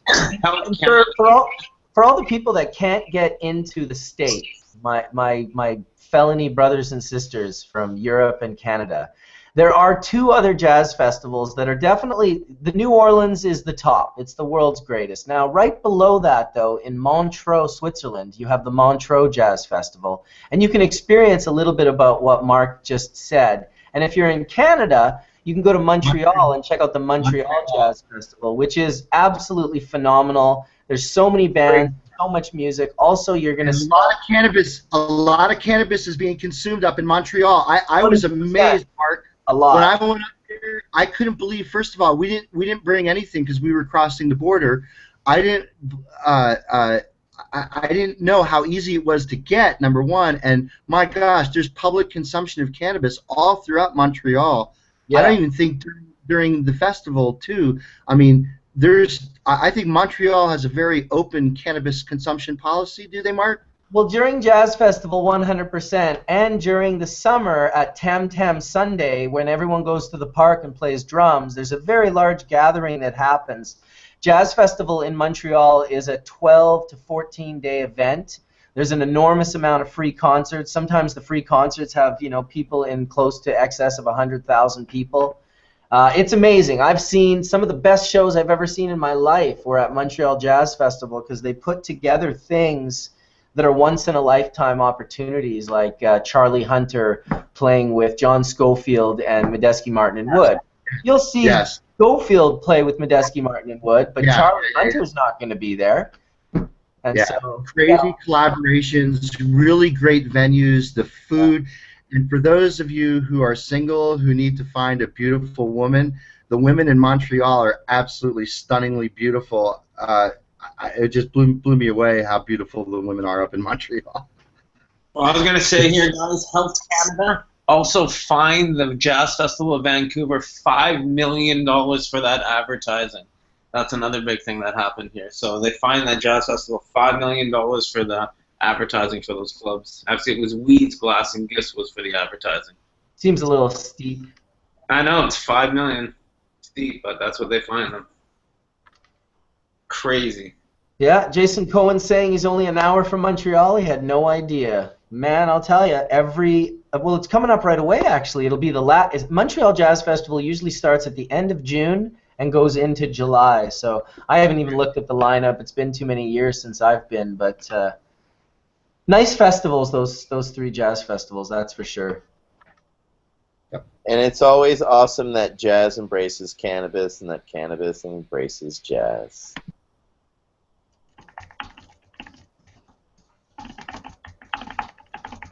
Still getting fined for, like, it's just, are we not? I don't know. I'm having a hard time. Hey, so what's happening up in Canada, gentlemen? What's going on with the new changes? Anything? Is it still status quo? Well, it's just the change was instantaneous. It was effective immediately. So patients, MMAR and MMPR, are allowed extracts. That one is big. 7 Supreme Court judges against 0, 7-0, unanimous. Health minister outraged. Oh well, she's not stoked because I guess the pharmaceutical companies that are paying her wanted cannabis not to be allowed for a while longer for extracts. I don't know the logistics of it, but we're still fighting the coalition is still fighting the case, and that's going to go for what I would suspect still some time. Even if a decision came either way, I suspect it'll be appealed. So we'll see what happens with that. One problem, Etienne, is that where are people now supposed to get their extracts? Sure, you can make them if you're a patient, but that's a lot of work to buy expensive herb from a licensed producer. This is how you'd stay federally legal. Buy your herb from a licensed producer at $8 to $12 a gram, and then take that herb and turn it into your own extracts. So, Johnny B, you're taking up 2 spots in the chatteroo. Yeah, I don't know. My whole stuff. No, you just dropped. Yeah, there you go. Perfect. You got there, Mark? I was just saying hi to my friend Steven. It's someone else who's from Toronto who's in the cannabis business who's listening and interested in all the Canada talk. Okay, right on. Excellent, excellent. Well, I hope I guess we're about 15 minutes away from hearing from Tony. I hope that Jen Doe wakes up at one point in time in the day, too. These people are partying on Saturdays. They're having a good time, and Hash Church is early. Nice little molecule there. Oh, that's your little dabber thing? I like that thing. Little trichome dabber. Thought it was a molecule when you held it real close. Okay, so Mark, last drug question before we end it, because I saw a lot of, it's become drug church in the chat, but in things I'll never do, but people ask me the question, and I already kind of know the answer, but I just put it on the never do list. It seems strange that people kept asking me, is limonene compatible with extracting the components in things like mushrooms to make an extract compared to the chemical version of mushroom extract? Yeah, so actually, the compounds that are in mushrooms and most of the psychedelic compounds belong to a class of compounds called alkaloids, and those alkaloids, like cocaine and mescaline and LSD, all have nitrogen-containing compounds, which are very unlike what we find in cannabis. And so, typically, the extraction procedures for those alkaloids often involve precipitation of a salt. So like with cocaine, in just for example, they precipitate out the hydrochloride salt after taking the coca paste and sort of putting it into some solvent. Typically it's like toluene or gasoline or something like that. They acidify that, and then what happens is the hydrochloride then precipitates out, and they could basically, filter it. And what, that cocaine crystalline solid is basically the hydrochloride salt, which then again you could freebase by treating with sodium bicarbonate. So the bicarbonate neutralizes the hydrochloric acid and makes sodium chloride, which is salt, and it makes CO2, which is the reason why crack sort of bubbles up because you're giving off that CO2 molecule from the neutralization of the acid with bicarbonate, just like the acid or the vinegar baking soda volcano that you made when you were a kid. So when you take that acid and you neutralize it with bicarbonate, the bicarbonate makes carbonic acid, which then spontaneously gives off CO2, and that's why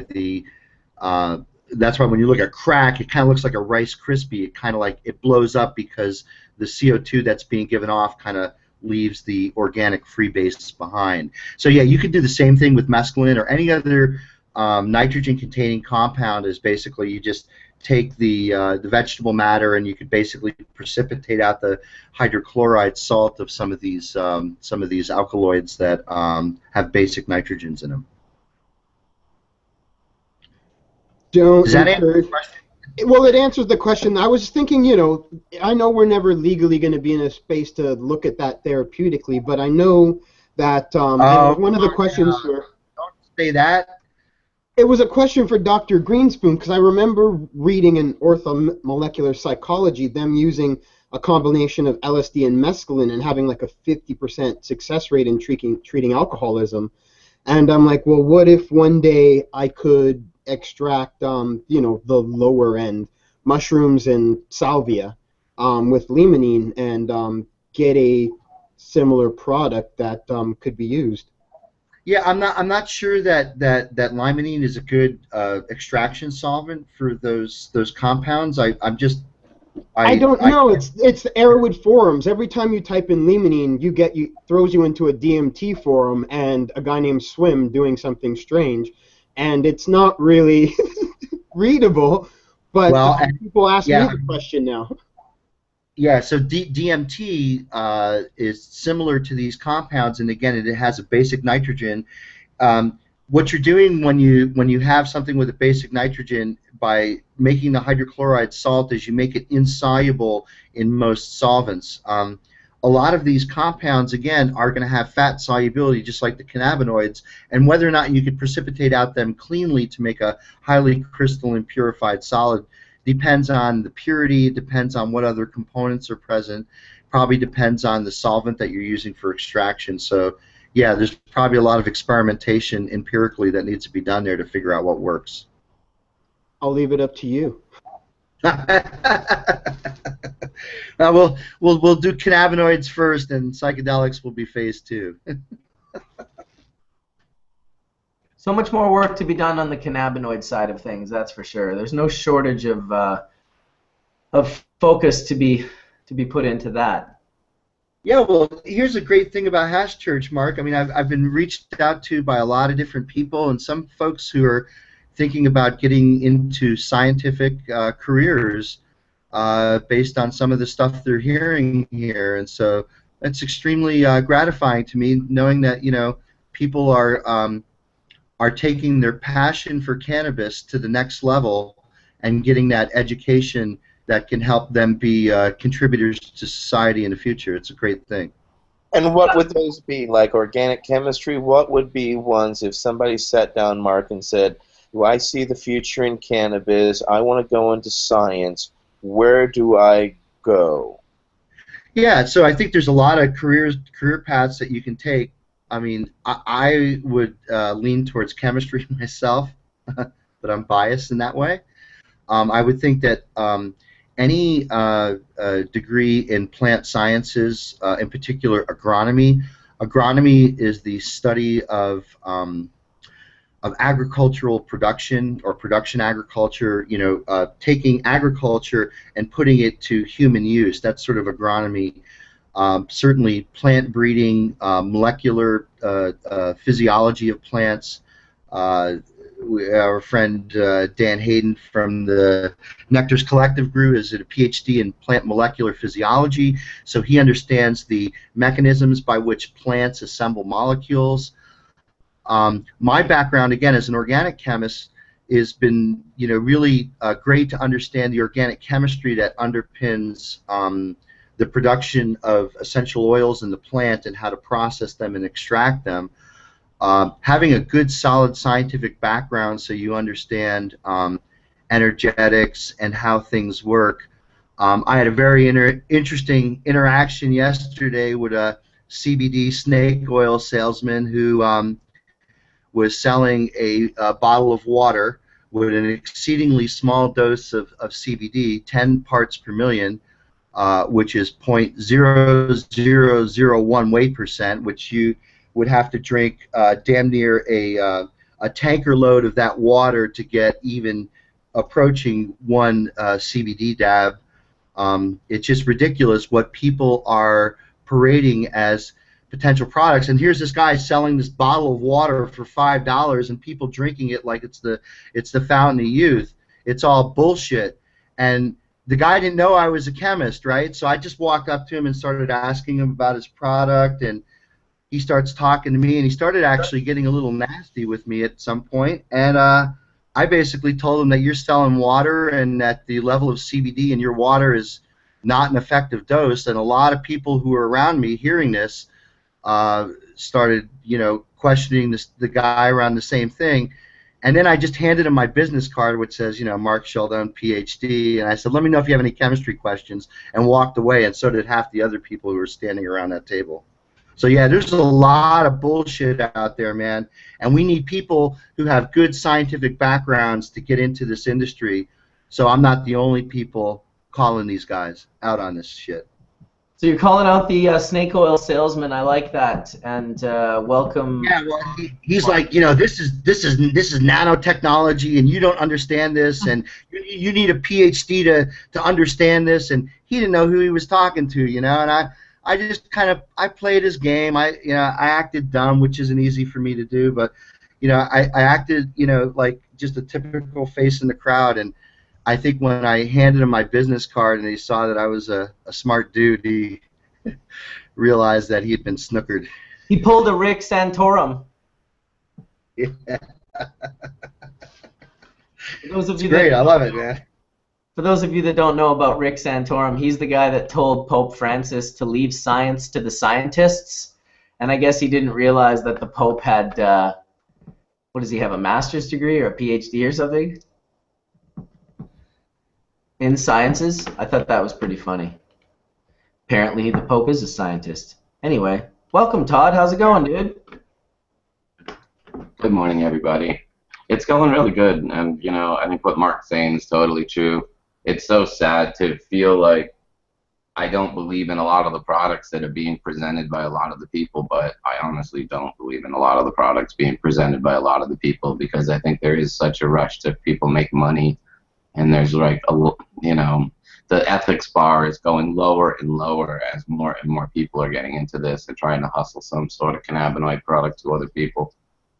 Well, they're trying to establish, I think, a name for themselves in an era where there is no name. So they're trying to hopefully put their name in that void by selling their snake oil, and we have to call them on their shit. That's reality.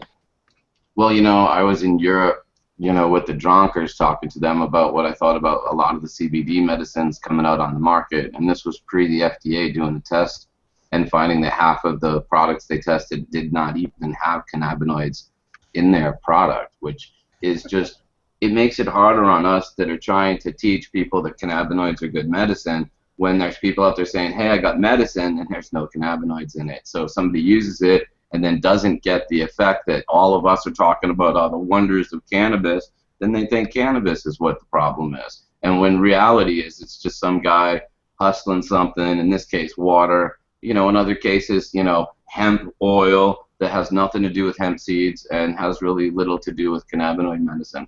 And I think buyer beware is what's really going on right now in this industry, to be really, really honest. I mean, even when it comes to stuff that's tested, because the testing, in some instances, I would say, isn't all that, not that much standard in the testing industry right now, Yeah.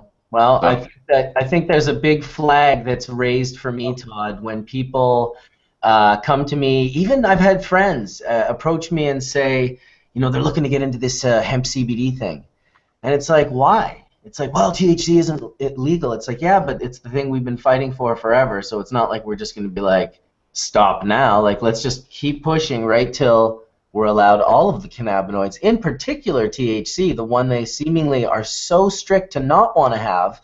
Why do you think that is? Because there's a very important factor of its synergy and how it interacts with the rest of the profile, obviously. Right.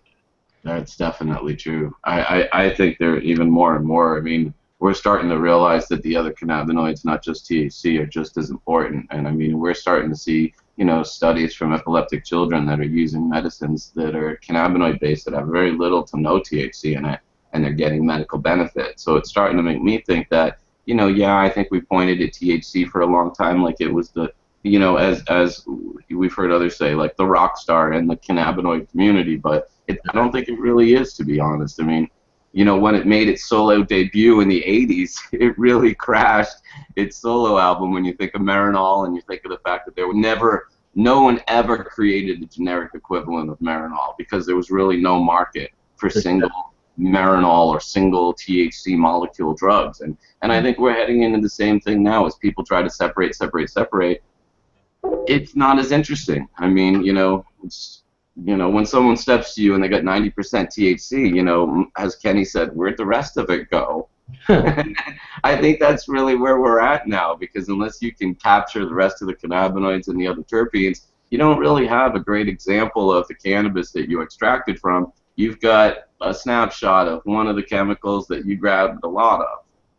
I think it's interesting, though, for information and for knowledge, you know, to pull them all apart that way and to have everything available to you in the quiver for whatever it is that you need to access. I like having the pool be very large, where it's like, yeah, you can have, you know, the SKunkman Sams and the Ks and even the Todds and the Bubblemans. We really appreciate that full spectrum pure plant profile, but at the same time, it's probably not a coincidence that Prohibition put THC on the pedestal as the rock star, while literally well, okay, go ahead.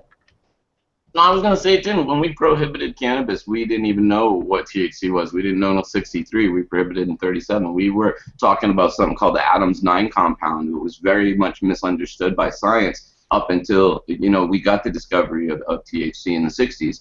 And even then, when we kind of discovered which of the molecules were psychoactive, it didn't really clue us into how it worked because we didn't know what the endocannabinoid system was for decades later. So technically, when they outlawed this plant, they had no clue as to what. Not when they outlawed it, just when the majority of, like, you know, the 70s, the 80s, the 90s, the majority of, like, the information age, when more information was being passed in a day than in the previous 10 years. You know, there's a really interesting segment. I was going to say they had no idea. They had every idea what this plant was doing back in the early, like, 1960s and stuff like that. They knew exactly what they'd been doing, trying to irradiate this plant and trying to make it illegal. I don't think coincidence itself. 100-year lie. They've been pushing opiates on us for the last 100 years, and they've been bearing the efficacies and the use of cannabis and how it helps us every day. It's just. Well, you're right, you know, John. There's a really interesting passage in Sasha Shulgin's book, Alexander Shulgin's book, Pakal, which stands for Phenylhethylamines I Have Known and Loved, and he has an chapter in it called The Blackwood Arsenal, back when Sasha worked for Dole. And what he talks about is these, you know, basically government men showing up with a classified compound and they wanted to add nitrogen to the compound. And he was this fan of the Adams 9 compound, and he thought it was funky that, you know, with some lichens and a little bit of chemicals, you could actually take some flecks off of a rock when you went camping, and with some orange peels and a simple other chemical, you could create this similar compound to what we thought was Adams 9 compound, which was psychoactive. And when they put the classified compound on the wall, they basically put up the Adams 9 compound because it was pre-THC. And what he talks about is that when they wanted to add this nitrogen to it, it would make it effectively 500 times stronger, because all the other psychoactives in the community, I should say, of psychoactive plants usually have a nitrogen molecule attached to their psychoactive compound. Cannabis does not. And it would make it, he said, 500 times stronger. But in a sense, he also asked, he wondered what the government's intention was in trying to do this, because here you were all the way back into after Prohibition, into the 40s and 50s, where the government was doing very classified research into cannabis, as a truth serum, as a whole bunch of things. And what got Todd McArea, the doctor that has since passed away, really into this was when he was working for the government, he realized a lot of the information on marijuana was actually classified, and he thought that that was an ethical dilemma for him. And when he realized it was an ethical dilemma, that's when he actually left the government, broke out, put together the compendium on the Indian hemp drugs report, and tried to put together all this information we discuss as commonplace now, because he felt like they were banning this from libraries and they were banning this from doctors and others being able to learn it, which is pretty deep shit. Absolutely.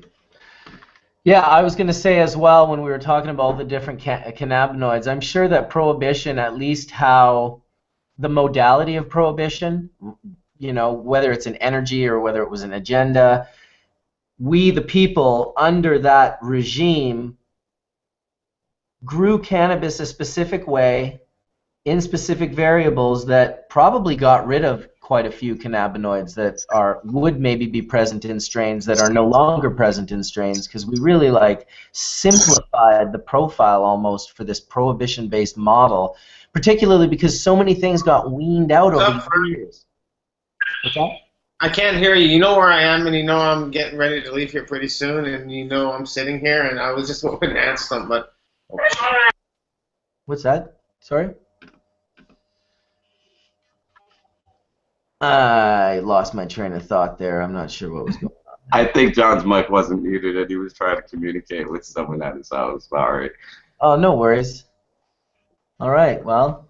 I guess the only thing I wanted to say on the snake oil subject is it seems to be the new way to break the people's spirit towards cannabis, where the old way was the prohibition model, where, like you said, it broke us to almost breed the medicine out of the medicine, and now we're going backwards. So now I see it's like you got these people who they have genuine inspiration, and there's a whole subclass of people out to destroy it by giving cannabis a bad representation, whether it's through their extraction or through their all the different ways snake oils can take its shape. It just has to take its shape in twisted medicine with a bad, side effects like residual solvents to turn cannabis back into a nasty drug with side effects. So I see how it's this new way to destroy the hope in cannabis we've always had. Well, it's kind of gone the way I want to equate it to the prohibition of alcohol. Okay, alcohol is now sold in ratios of what a beer is, what a shot is, what a glass of wine is. And for some reason, we in the cannabis community have equated THC with a high number of alcohol, like a high ratio number of alcohol, like a 151 or a 190 Everclear. And what we started to see immediately after the testing of cannabis is people racing for the top number. It was all about the high number. And so now you saw people racing for the high THC number in the absence of any type of science or logic, just looking, in my opinion, to the alcohol model is, okay, well then let's go straight to 190. And so everybody's been constantly trying to get there in the absence of regulation, in the absence of science. Again, due to the absence of science, we only believed in THC, so when we started putting out numbers to people, we started to see reactions because what we were getting in different ratios of plants that we didn't understand from growers, people started rejecting cannabis that we've been getting perfectly for years at a certain price range, started rejecting these cannabis because it didn't meet these high numbers. And because it didn't meet these high numbers, they were rejected outright as it doesn't meet the standard. Whereas in the past it had been fine through all the organoleptic testing that we had done, but now due to having testing, I think it has pushed people to always go for that higher level. And THC has been the only thing. Remember, we only found CBD 7 years ago. That we're starting to play with it science-wise, and only in the last couple of years that we actually had to actually get to laboratories.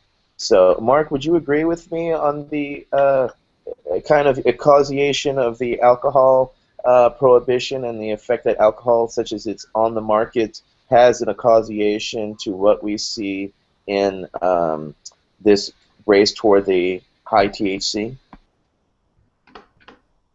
Me, Mark, or him, Mark? You, Mark. Scialdone, sorry. Okay. Yeah, I mean, first of all, I'll share that analogy that we talked about last night. I mean, vineyards don't sell grapes. Although they rely on grapes, they sell wine, right? So, and the genetics of the grape influences the wine. And so I think what we're seeing now, playing back to the earlier conversation, is the commoditization that's happening in Colorado. I mean, when I was out there earlier in the week, I was hearing pounds going for, you know, as low as $1,200. Commoditization is basically just making difficult the value proposition behind wholesaling flower on the open market. So I think you're absolutely right. Converting, I'm seeing entire grows in Colorado that are now being converted to oil. They're oiling the entire room because the value is just exceedingly higher with the refined product. And again, it's not that you're, you know, again, think about the analogy that vineyards sell wine, not grapes. They rely on the grapes, and they rely on the grapes' genetics, but the grapes go so far, just like the genetics of the plant. It's where the human interaction comes in making the oil. And so there's different extractors, there are different extraction techniques, different ways of getting those cannabinoids off the plant that can provide different flavors and different different highs and different perhaps therapeutic benefit as well.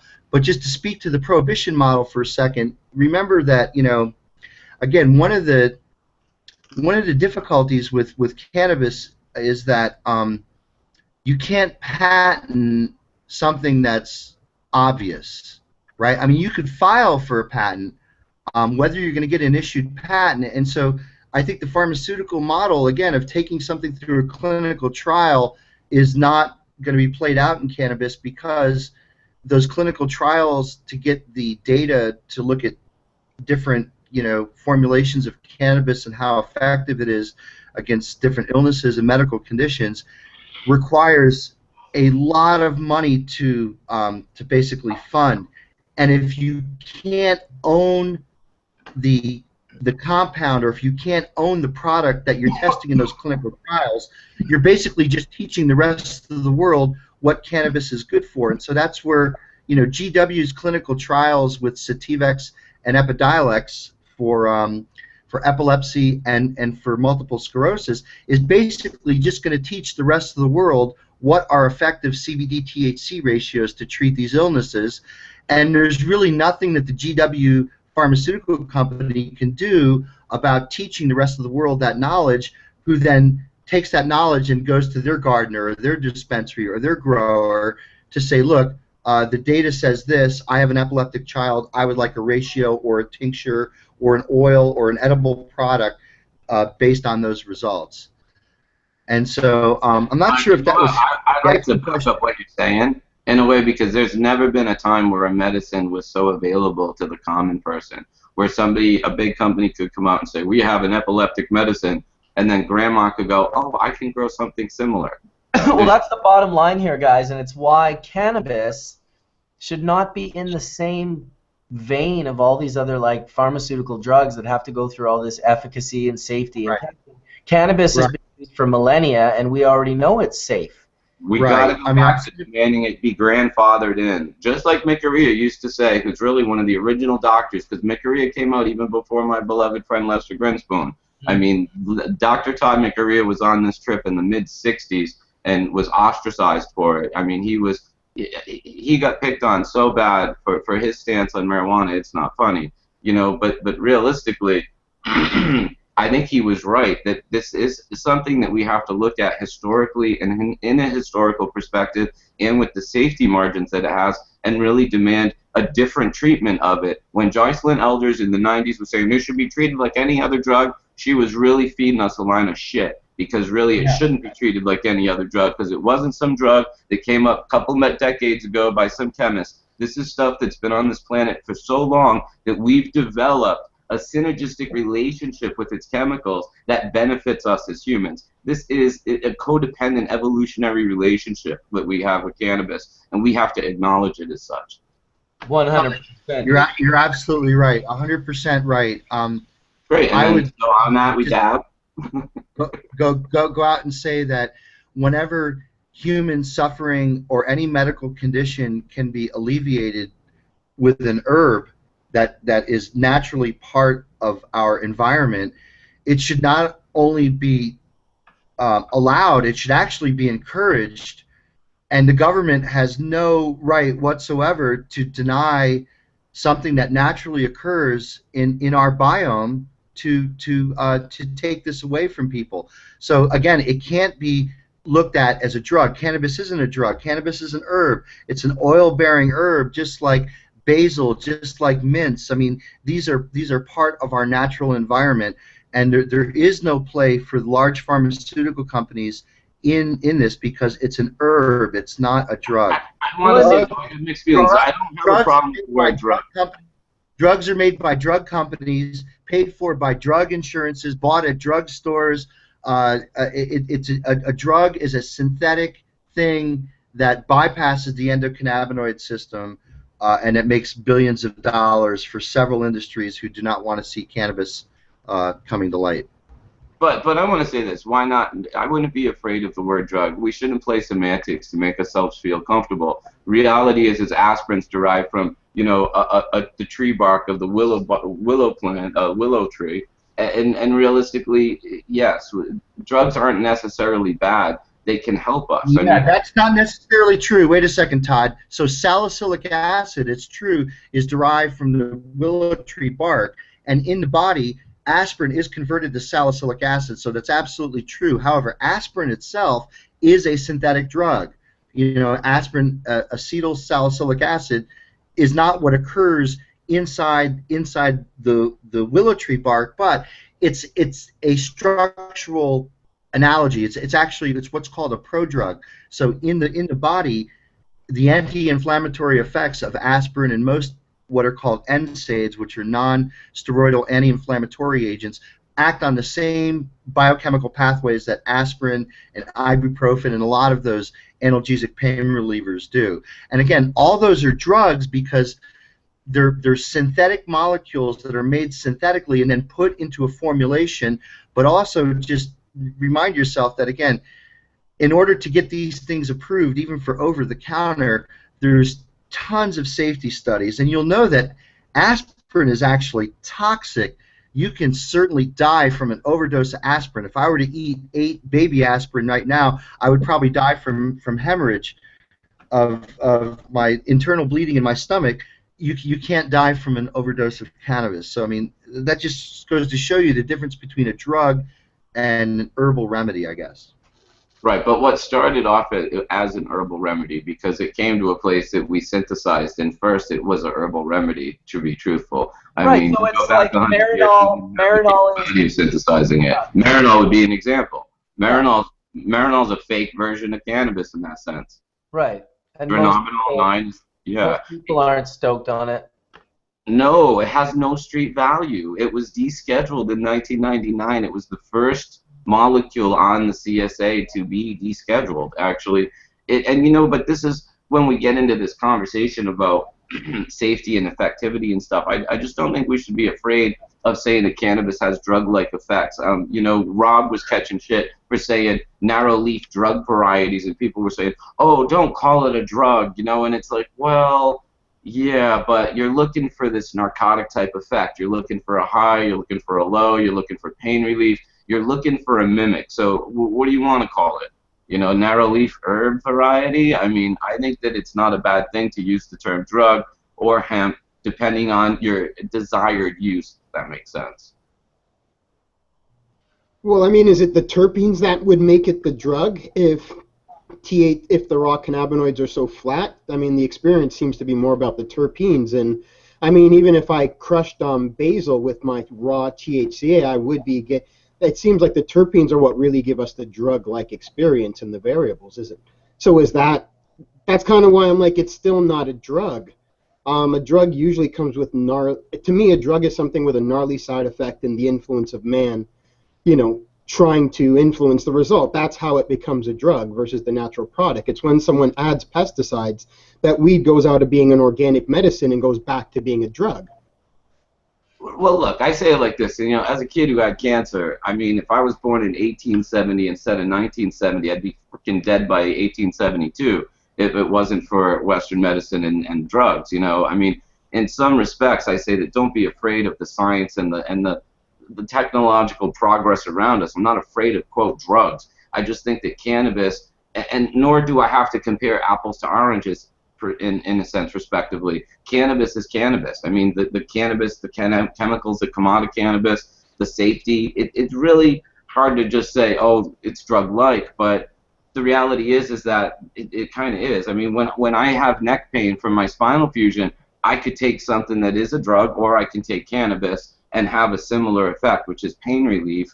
And, I don't have a problem with that. I mean, I see the benefits of drugs, and just because there was a drug war doesn't mean I'm mad at the drugstore down the street from my house. I'm not going to go wage war on the pharmaceutical store because, truthfully, it's helped me at times in my life. And, I don't have to throw rocks at that. It's just it's shining a light on the safety and effectivity of cannabis, is I think what it's all about. And comparing it to things that are opiate-based or other medicines that are trying to mimic the things, either anti-nausea, anti-epileptic, appetite stimulation, pain reduction, sleep, depression.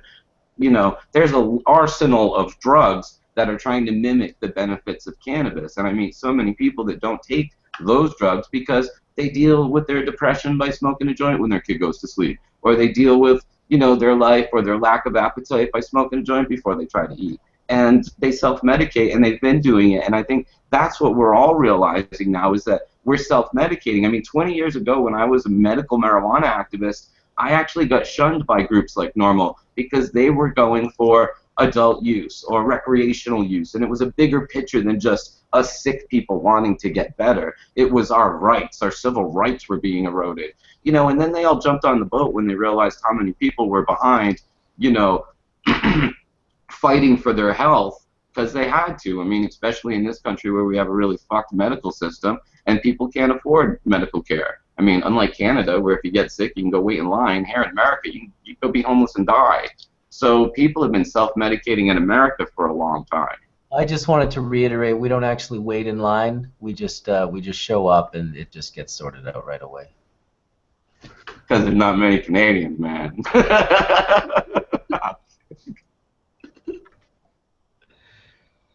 Oh my gosh. Yeah, well, you're right. I agree on pretty much every single thing you said there. It is what it is. It is what it is. You have a different perspective, and I appreciate that because it's true. I said it. I was talking to a woman the other day who's she's from the Netherlands, but she worked in the pharmaceutical industry, so she understood what they had to do, and she kind of believed in all of that.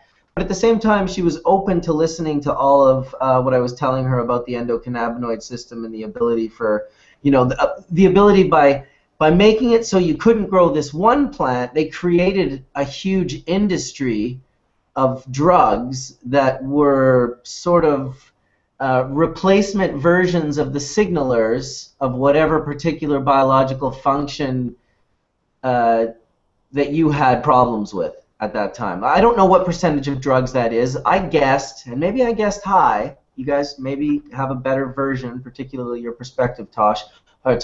What percentage do you guys think of pharmaceutical drugs are really just shady halfway replacements with bad side effects for phytocannabinoid and healthier diet? Well, hold on. The big problem here is that we're dealing with pharmaceutically. We're dealing with the single-cell convention treaty. And so nothing by the FDA and by the U.S. is anything that is approved, except recently, unless it's a combination of two drugs. It's a single-cell compound, and that's the big problem with cannabis. It does not pass. Single molecule. Single molecule. So, and it's a protocol. It's not a treat. So it's single. So that's all they approve. We're dealing with cannabis, which has so many compounds and that works symbiotically. They already tried it. They tried it with Marinol. That's what we're talking about. It failed. I had a Marinol script. It sucks compared to cannabis in any way, shape, or form.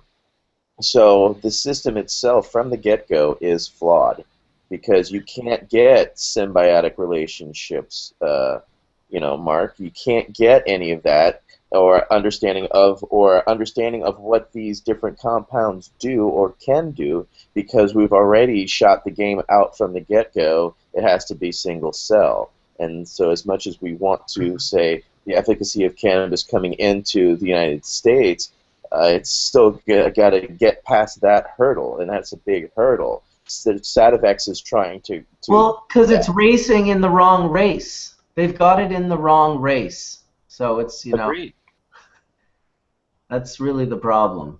But their starting point for what your question is can't even be answered because we've already crippled it from the get-go, unless Health Canada is doing something different than what the American health system is doing. Well, I just mean what you think personally. How many of the pharmaceutical drugs that are available today to all the people that you know, and even from a place like the patients group, the Berkeley's patient group, how many people come in and take cannabis or extracts or derivatives instead of pharmaceutical drugs, and how long is that list? Is it 50% of the drugs that are available? Is it 25? Is it 80? What's that number? I think it might be high. Yeah, I think it's massive myself. I think that a lot of people are replacing common drugs with cannabis and finding more and more that they can. I mean, I honestly had a flat-up experience with my pediatrician when I was a little kid because I got a motorcycle when I was all but 12. I got my second motorcycle when I was 12, and I was wearing a helmet, and my neck was hurting because my first 5 vertebrae are fused. And I was joking with my doctor, kind of. We had a good relationship, but when I asked him for something from my neck, he said, no, you got to learn how to deal with it. And I said, why? And he said, because anything I give you is just going to become physically or psychologically addictive over time, and your pain is not going to go away. Your neck's fused. And I was like, well, what am I going to do about it? And he joked and said, smoke some of your mom's pot. It's not your worst option. Because I had already been using cannabis for chemo and radiational therapy, like helping me buffer that. And when he said that to me, I thought he was just being ridiculous. But when I started doing it, I mean, honestly, I think his advice saved my life. Because if I imagine being 12, 13, strung out on opiates because my spine was fused, I mean, they would have done it to me simple if he wasn't clearly forward thinking. And I know he was joking when he said that, and I actually should try to contact him to this day and see what he thinks. But the truth is that I think it saved my life because it took me away from all these pharmaceutical drugs. I mean, I don't even take aspirin a day. I take Advil if I have a splitting headache, and that's it. And that happens maybe once a year. And other than that, it's cannabis. And I know that sounds crazy, but I think it's the best thing long-term that I've done for myself because it doesn't have all the side effects of all the drugs. And, I remember the day I woke up and realized how important that word practicing was before medicine because I really think that they are practicing medicine. Like, you don't bring your car to a practicing mechanic, some 16-year-old kid with a Craftsman tool set. You bring it to a master mechanic, but when your body breaks, you bring it to a practicing doctor, which is really crazy because I feel like they just don't know what they're doing and they're testing on us. So we become their guinea pigs. And all those synthetic drugs, they might work on you and they might not.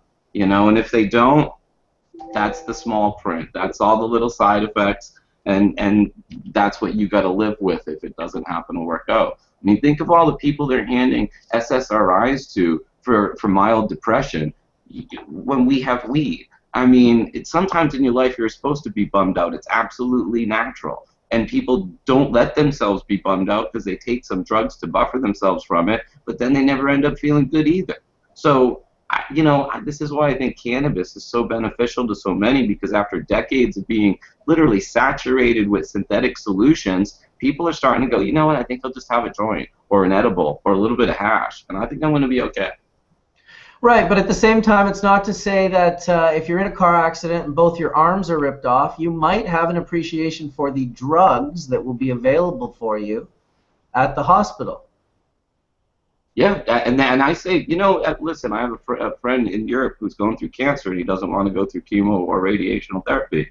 And it's really hard for me, because I feel like if I'd be dead right now if it wasn't for those things, and and it wasn't fun to go through them as a child.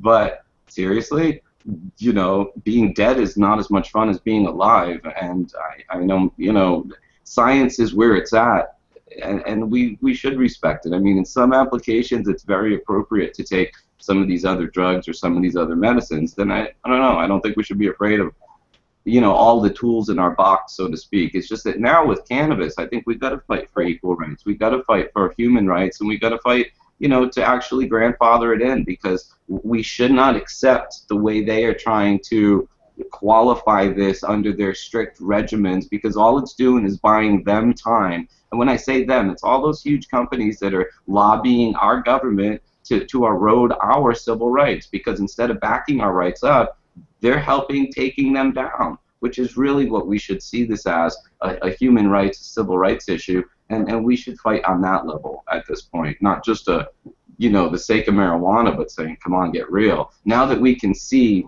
what the effects are of things like alcohol and synthetic drugs and cannabis, we got to start being realistic about this.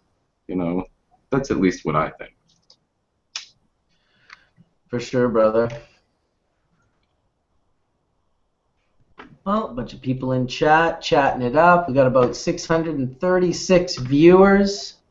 Probably going to hear from Mr. TV. Tony Verzura is going to be coming in if he can make it in with the Wi-Fi. Jendo doesn't look like her Wi-Fi is going to work, but well, we've got lots of hash here left, and we've got all sorts of different topics to discuss. I definitely think, yeah, the whole way it's happening, I feel the exact same way. In a perfect world, it would just be available to anyone, and like if companies want to do it, let them do it, and if people want to grow it themselves, let them grow it themselves, and make it available on as many different platforms as possible, but not in any way that's controlling,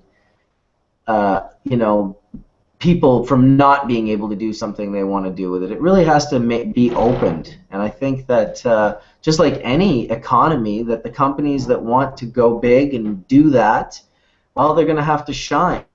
Otherwise people are going to just do the home-brewed method more often than not. I have to say, as a hash smoker, though, even myself, with the variety that I have, I love the idea of just being able to acquire many different varieties of full melt dry sifts and wet washes and rosins and terp sifts and terp rosins and all of the varieties. I love the idea of people being able to get a quiver of that just by simply going and buying it, not having to grow 20 different strains and in different conditions and variables and this, that, and the other thing. And eventually one day when it opens up, I look forward to the way it was back in the day when people were enjoying different profiles from different locations in the world, like the Lebanese and the Moroccan and the Afghani and the Indian and the Nepali, and all these different areas have unique sun profiles, and I'm sure that we'll see one day when we can. I love the idea of being able to get resins from around the world. From Australia, from India, from Parvati Valley, like some amazing strain grown up there and just processed to perfection. It used to be that you had to travel to do such a thing, but wouldn't that be an amazing thing if you could just order that shit right to your house? Global village, we're getting to that point, I think. I mean, and as we share this understanding of what's happening all over the place, I think people will be demanding, advances that are happening all over the place in their own hometown. It's the best, outcome of us sharing all this information, I think, realistically, is, people demanding their equal rights in Iowa as like we have in California or Colorado. Obviously, California has a long way to go, but so does Colorado, in all honesty. I wanted to mention something about Marinol for a second, just to educate everybody out there. So, organic compounds, the structures of the molecules themselves are three-dimensional structures, and there's certain asymmetry to these three-dimensional structures, such that you can have a left-handed and a right-handed version of the molecules. So notice that your right and your left hand are mirror images of one another, so they're exactly the same, but they're what are called non-superimposable mirror images. So you have a right hand and you have a left hand, and while there's symmetry in that there's a plane of symmetry that reflects one hand into the other, they're not the same.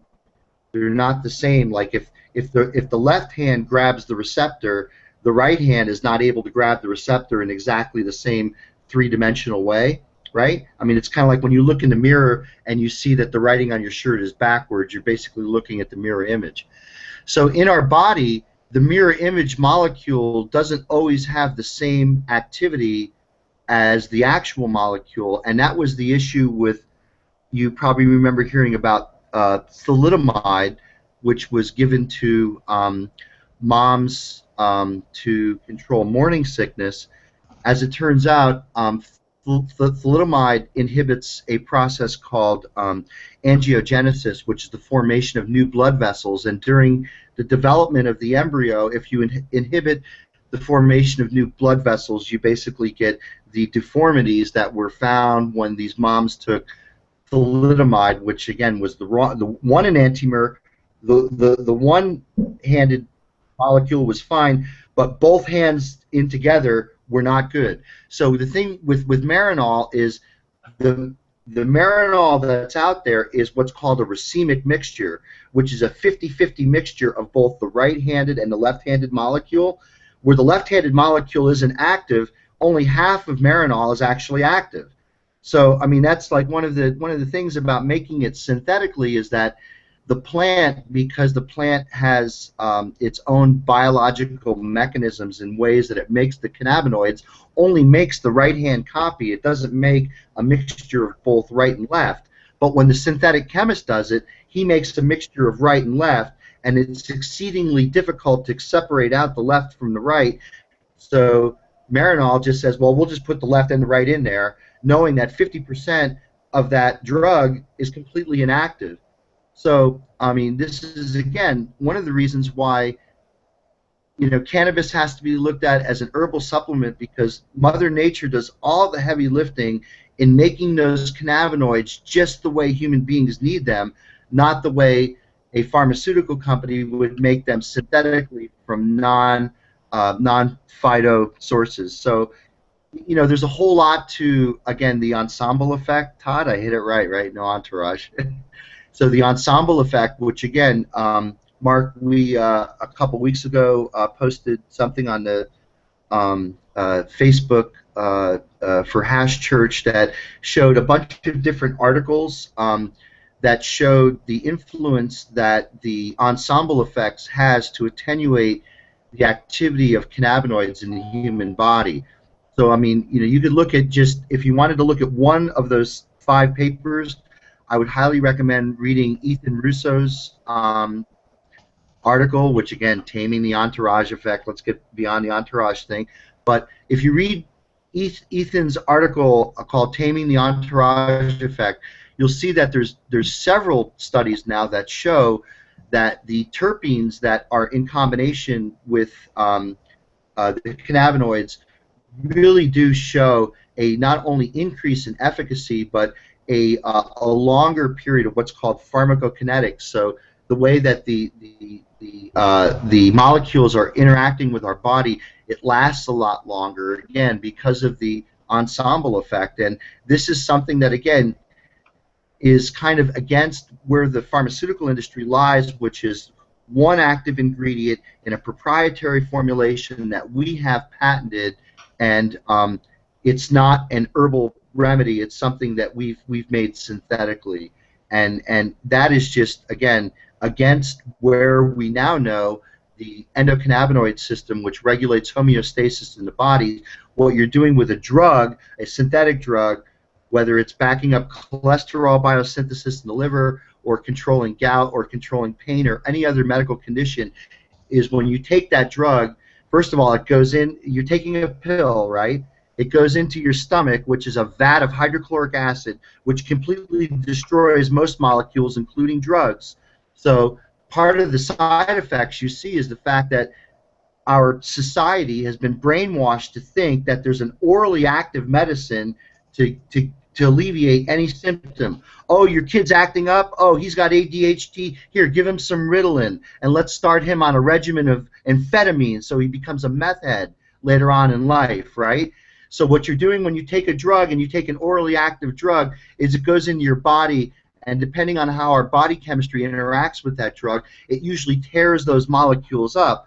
And I was mentioning this yesterday to the Cannabis Cup, to these folks who have these CBD capsules. When you take CBD and you put it into the gut, it ain't CBD anymore. CBD in the stomach converts to 4 different other cannabinoids. So an orally active CBD medication where the CBD goes into the stomach is not a CBD medication at all. I would highly recommend, if someone needs CBD treatment, to do it sublingually, so you're bypassing digestion in the gut, because the gut tears up these molecules. You have a vat of 2 normal hydrochloric acid in your stomach, and in a highly oxidizing environment in your liver that is going to tear up most cannabinoids and also most pharmaceuticals. So a lot of the drugs that are approved today aren't necessarily drugs that cure those diseases. They're just drugs that have manageable side effect profiles. And just to end with this one story, everyone knows about that little blue pill called Viagra. Again, that came out of an effort to look at heart medications inhibiting an enzyme called angiotensin II converting enzyme, which is very important in the regulation of heartbeat. And they found in males this wonderful side effect. It wasn't a very good heart medicine, but they found this wonderful side effect that a bunch of marketing people made up a synthetic disease called erectile dysfunction. And knowing that they had a great safety profile, they made billions and billions of dollars by selling this thing. Has anyone ever dabbed Viagra? What? Forget it. It's just What? a joke. Yeah, it's just a joke. Johnny What B. he's trying to describe is called the first pass effect. And THC goes through the same thing when it actually hits the liver as well.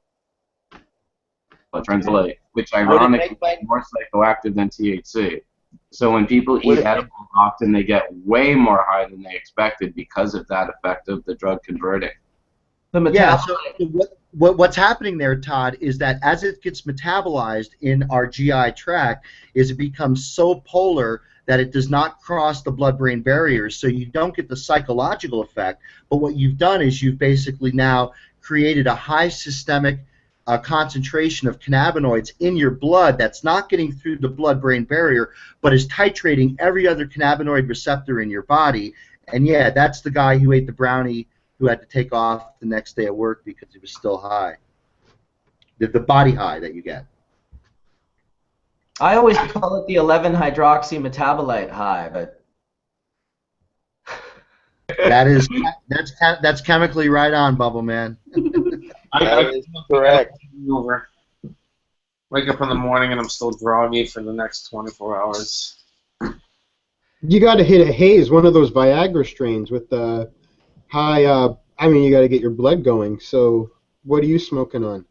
I mean, I have had strains that have, miraculously activated, blood vessels where they weren't supposed to when I didn't want it.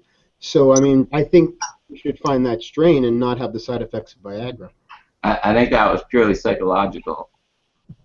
I think I read, it was one of those things where you read the trip report and then you start having the trip report and then you don't know anymore. It was in the early days, so I don't know, but there was definitely a couple of strains that would give abnormal hard-ons.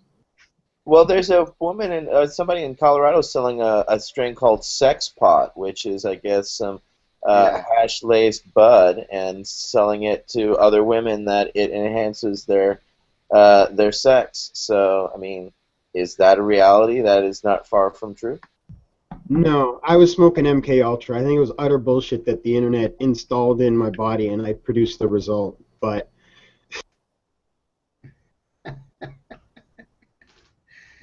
I think pot's been an aphrodisiac for a long time, though. Really, I mean, it definitely relaxes people, lowers inhibitions. Just pot in general. Thanks, Todd. I was like, can't figure the strain. I'm like, don't they all work that way? Yeah, I would go with pot. Yeah, I'm gonna go with pot. Yeah. probably just all of it, really. I mean, isn't all pot good pot when you don't have any other pot, right? The best strain is the strain you got. I'd say it's an aphrodisiac when you're a cool guy. Pot seems to also produce a lot of sausage fest, so I guess it's not relaxing certain social aspects in some jocks. No, wait a minute. You're saying mostly guys are at a high times event? Hold on, let me write that down. Wait a minute, hold on. I'm just saying, like, the thing is, I know that relaxation that might produce, a rerouting of blood. That cool people turn pot into an aphrodisiac. Other guys just turn it into a circle jerk, it seems. So that's why I figured it was strain dependent. No wonder your wife's so comfortable with sending you off to cannabis events, because she knows you're not going to find another girl at any of them. Oh, fuck, eh? It's the World Cannabis Cup Sausage Party, live from Negril, Jamaica. That'll go over well. Probably not. Oh my god. That will be a horrible experience. That will be funny as shit, though. We'll have Worst women there. flyer ever. Lots of women will be there. I can attest. There will be women.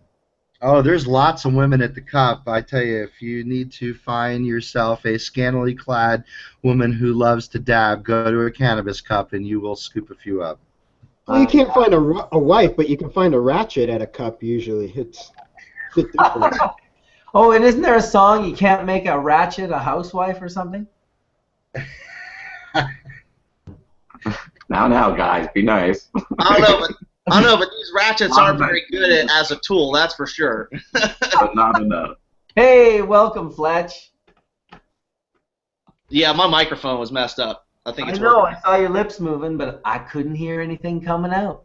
Yeah, also, and back to what Mark was saying about entourage effect, and also what Jeff was saying about, losing some of the varieties earlier. I mean, that to me is, one of the big things, and things like Hash Church and the modern acceptance of cannabis is bringing a lot of people out. I mean, just yesterday I had lunch with the guy that gave Jeff the Albert Walker up here, and everybody that smoked the Albert Walker over the last 10 or 15 years has always commented on the extremely unique terpene and cannabinoid profile, that it's like it has a very unique high. It's a very unique plant. It's unlike Kush, Diesel, unlike pretty much everything I've ever grown. And closest thing I'd say is the skunk. It's probably closest to a skunk, right? I have no idea what it is, realistically. But the situation with it is, preserving those type of heritage genetics and the entourage, the possible things that we can learn from the, tons of cannabinoids and terpenes that are in it that, we've only studied a fraction of currently, is extremely important, I think, and not losing those things to time and history and economics of cannabis. Welcome, Tony and Jibs just came into the house. Got the internet working there. You want me to unmute you, Tony? Is that what I need to do? Let's see, where's mute mic and there we go. Boing. What's up, Tony?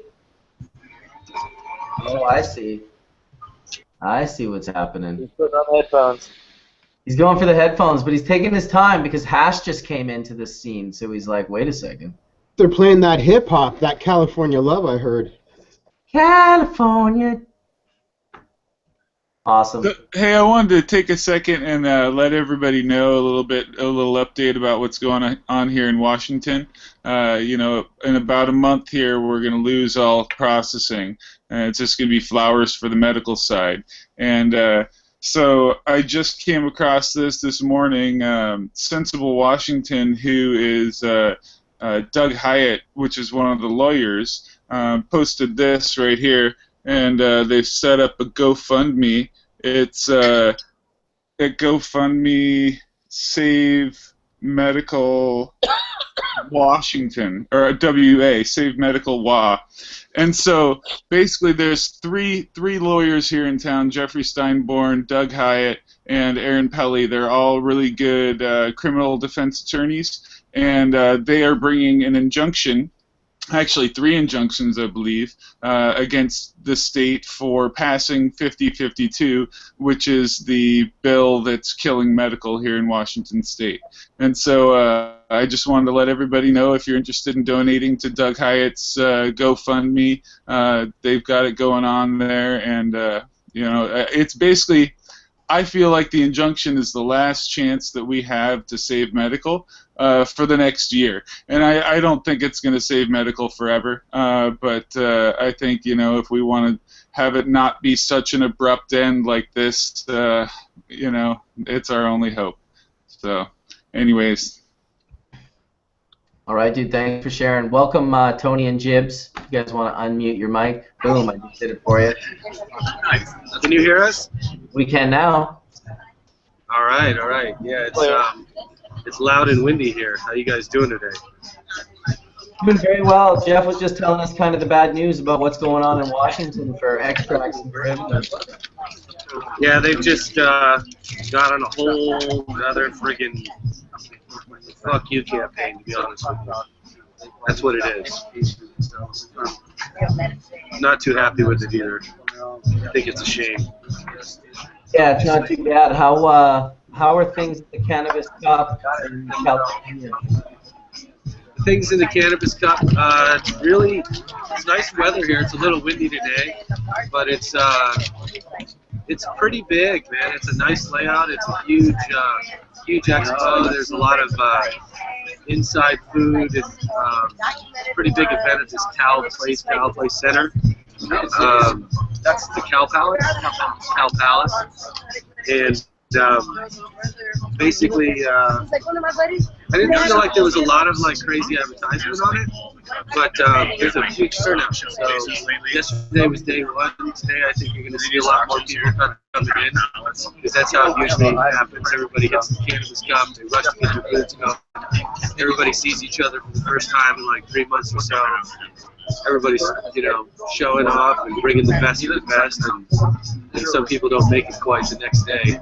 I know I was struggling with head cold, muscle spasms, fever, loss of vision, not from cannabis, but just because I've just been running thin. So I actually I toughened up, and I started using, I started taking the high, this one's a 75 to 2 CBD tincture, and I started using this little topical that I made for my... Tony, can you just turn down the music that's near you? People are getting feedback, and it's really It's hilarious. Yeah, that's probably not going to happen. That's pretty funny, though. I was worried about that. That's the one thing about the Cannabis Cup. I know you're getting a lot of feedback, but there's probably about 500 DJs and 200 booths, and everybody is blasting music from every direction, and that's honestly what made me sick yesterday. If Bubbleman was here, he'd be dead and sick like me with the most insane migraine ever. I think there needs to be a sound ordinance when you come to these cups. It's out of control. It's like you hear 5 or 4 different songs at the same time from every direction.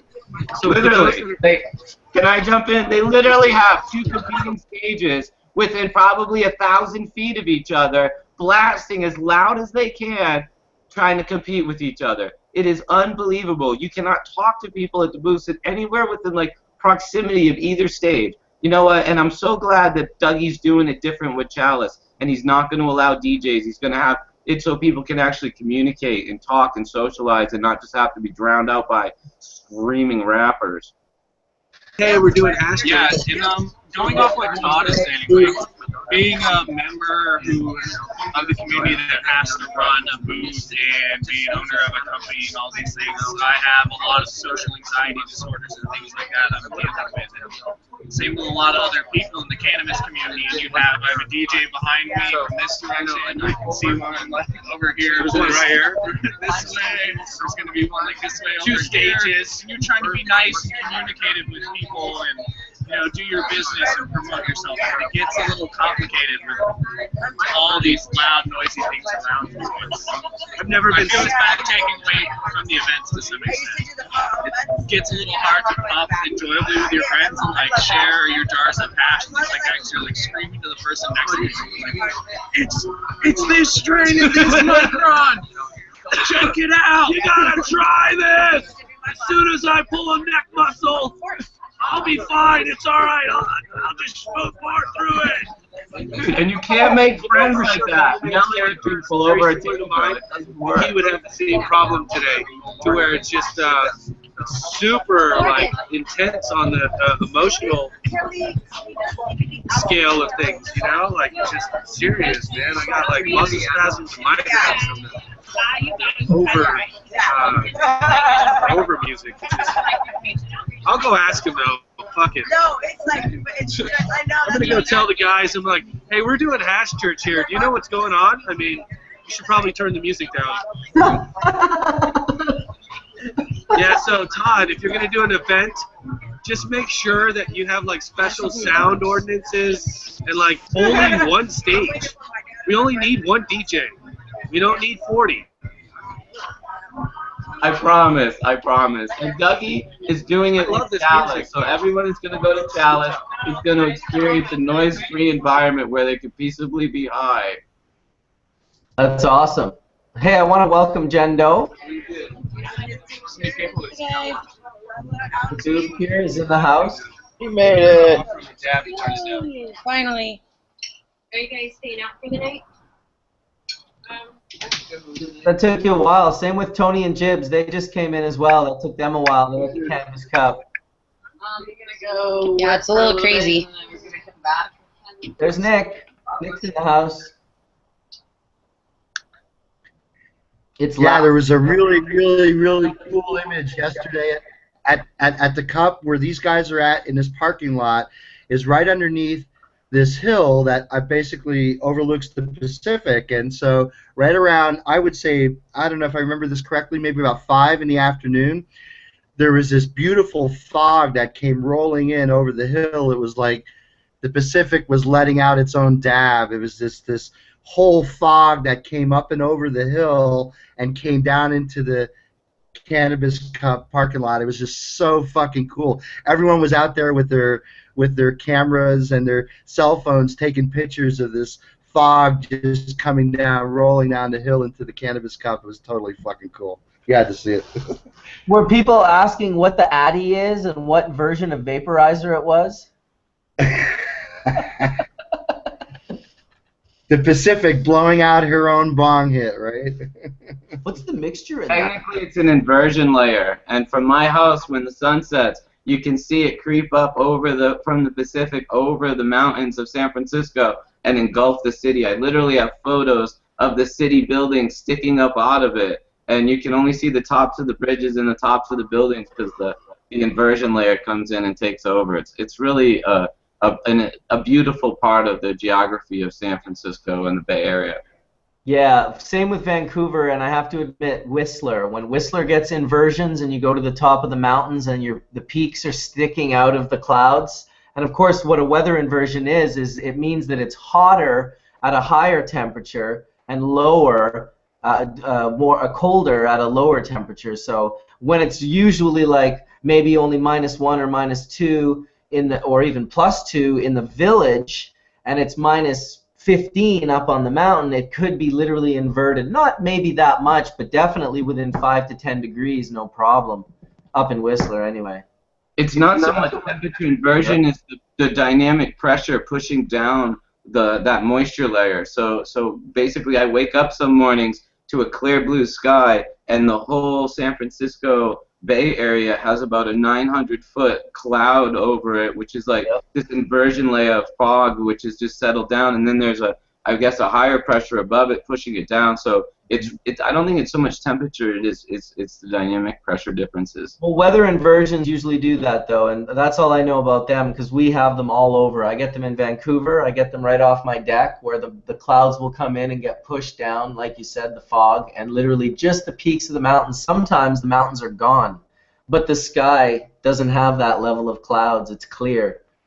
Yeah, no, actually, you're right. Usually within the lower atmosphere, the troposphere, the air near the surface of the Earth is warmer than the air above, largely because the atmosphere is heated from below as solar radiation warms the Earth's surface. It's something we watch for avalanches, so we have to be really careful about it. It fucks with temperatures. And generally when you're like up in the mountains up there and you're just kind of hanging out and all of a sudden you look and the trees start dripping, that's definitely like a sign of like temperatures getting too warm up there. It was exceptionally beautiful yesterday. What up, Mark? What's going on, Marcel? How you doing, dude? How's it going? I'm doing good. Happy Father's Day to you as well. I mentioned it a few times in the room today. Happy Father's Day to everyone, but happy Father's Day to Marcel and Jen, who just came in. Happy Father's Day to you, Jen. Jessica's in the house. I appreciate that. It's single mom life, you know. This is actually, I heard Mark earlier while I was trying to log on saying this is the first time he's without his kids on Father's Day. This happens to be my first time without my kids on Father's Day too. So I feel your pain, Mark. I believe that, you know, once you have children, they make your life so complete that it's something that you don't totally feel that absence when things like this happen. You wouldn't think it's just another day. Oh, well, so what? It's Father's Day. That's just a Hallmark holiday? No, you really do feel it down in your heart that, my gosh, this is the first day I haven't spent with my kids. It's kind of a big thing. Yeah, my kids got on a plane to go to Utah for the summer, so I'm without them all summer. I was bummed when I figured out it was a couple days before Father's Day, but it's all right. I'll spend my time here with some good people, and we're going to do a little barbecue or potluck or something. That's awesome. I'd love to be at that potluck, man. I hate that there's a border. That blows. It does blow. Borders suck. It even blew back in the day when you guys actually used to like do it, like come up over and over. You guys would come up, and I'd always be like, "How do these guys do it? Like, why do they not let me across the border, but they're letting them?" It's not fair. They let anyone into Canada, unless you drink and drive. We're the weak link. We're the weak link in the chain. Didn't they blame us for all the terrorisms ever? It's Canada's fault. They let them in. Canada? Canada's like so polite. Canada.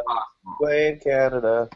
But you know what? Did you all know that Rhode Island I just read this right now, by a 59-11 vote on Thursday, Rhode Island State House passed a bill that would authorize and regulate the growth and production of industrial hemp, effectively nullifying in practice the federal prohibition on the same. That's fantastic. 59-11. That's awesome. That's a good margin too. Yeah, that is. I like good margins like that. Like our Supreme Court, 7-0. Dude, 59-11 is really great. I mean, if this is the way it's going now, federal prohibition's over.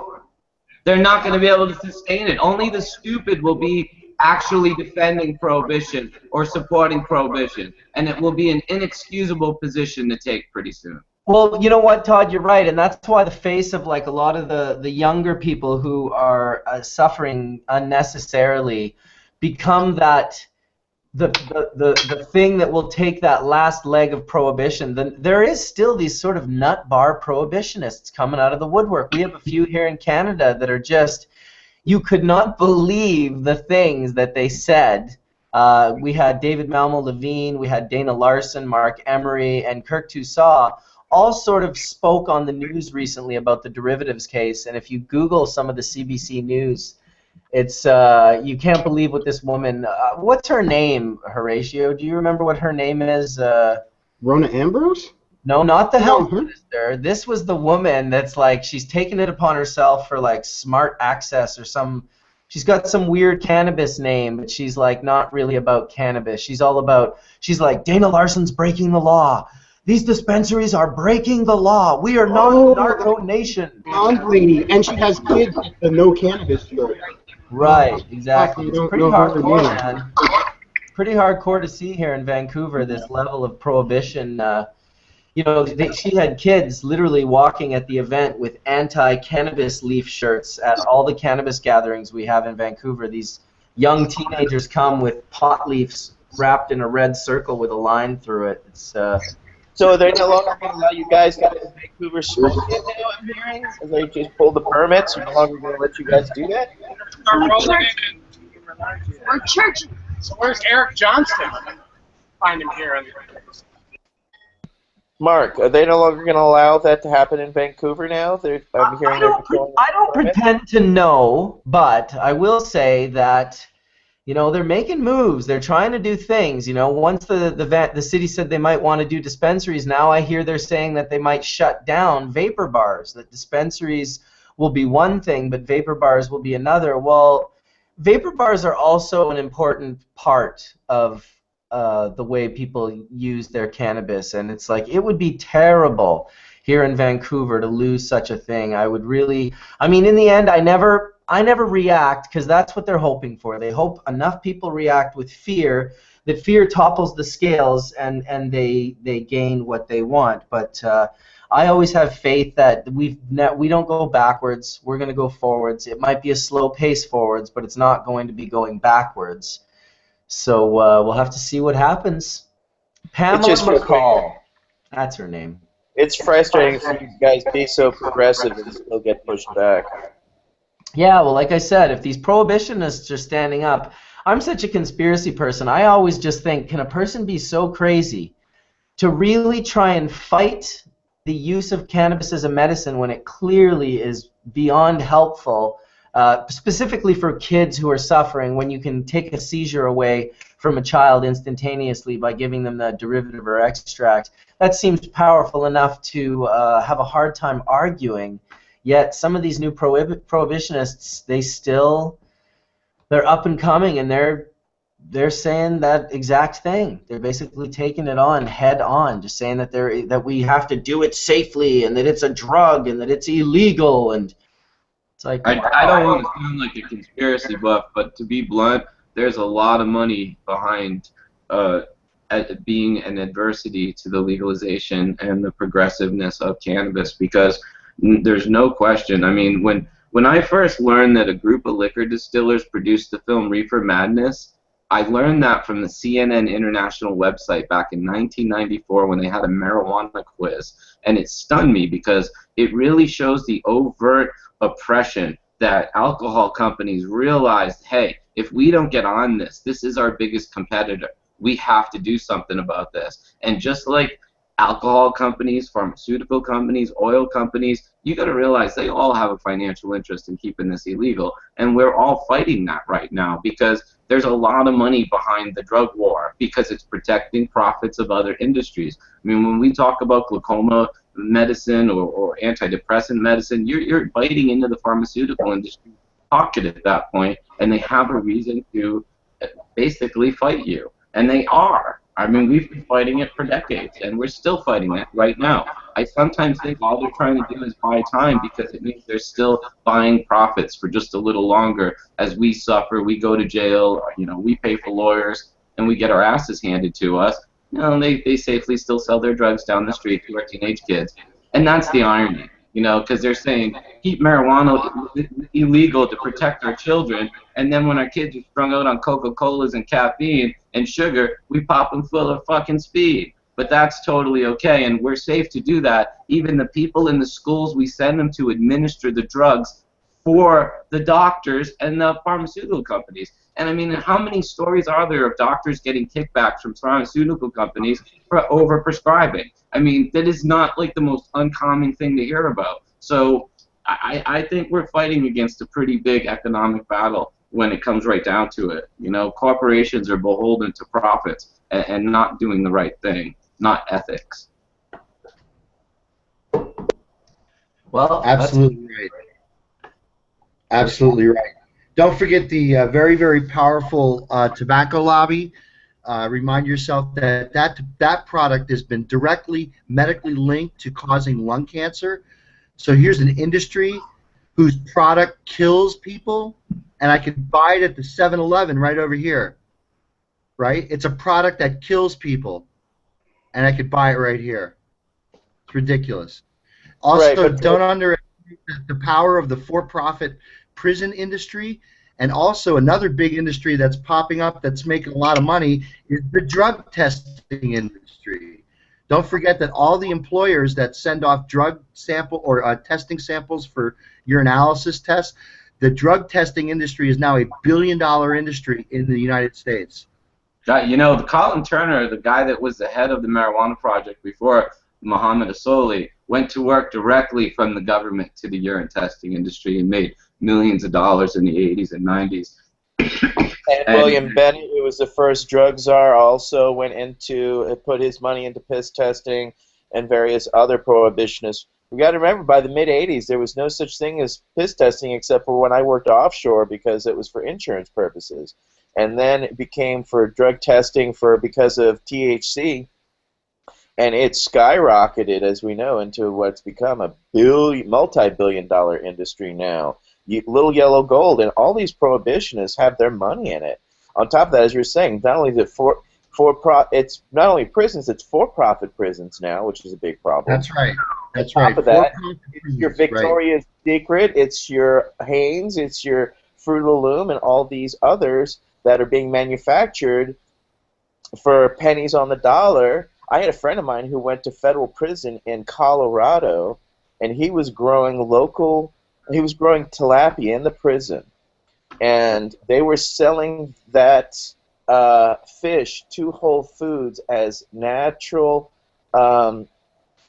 farm-raised fish and selling it for pennies on the dollar in comparison to what any of the other fish producers in the area were. So the economic ties that prohibition go deeper than any of us realize. It goes to everyday things you buy. When I was in the Gulf War, my flak vest, my helmet were made in prisons. And trust me, it was not a very comfortable feeling when you're on the front lines.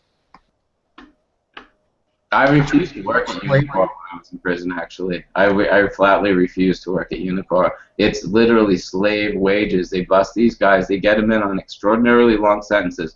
5, 10, and 20-year sentences in the federal system are not uncommon, and then they have no income coming in, and they get these 8-cent an hour, 20-cent an hour jobs where they're making specific things. And what really became obnoxious was when the government allowed Unicor to start competing with regular companies in the marketplace, because now you've really got unfair business practices being supported by the federal government, because real companies that are employing people not in prison can't compete with a company that has a labor force that costs them pennies on the dollar in comparison. And that's exactly what's happening, and people listening should look up Unicor and the private prison industry, because it's really a huge problem. I mean, I lived in a prison for 5 years, so I fucking know firsthand what it's like. Where I was in Terminal Island, they made lockers, because, don't you know, in the military and in prisons, they need a lot of lockers, so that was the product they made at Terminal Island. But unbelievable what they put these people through, and it shouldn't be legal.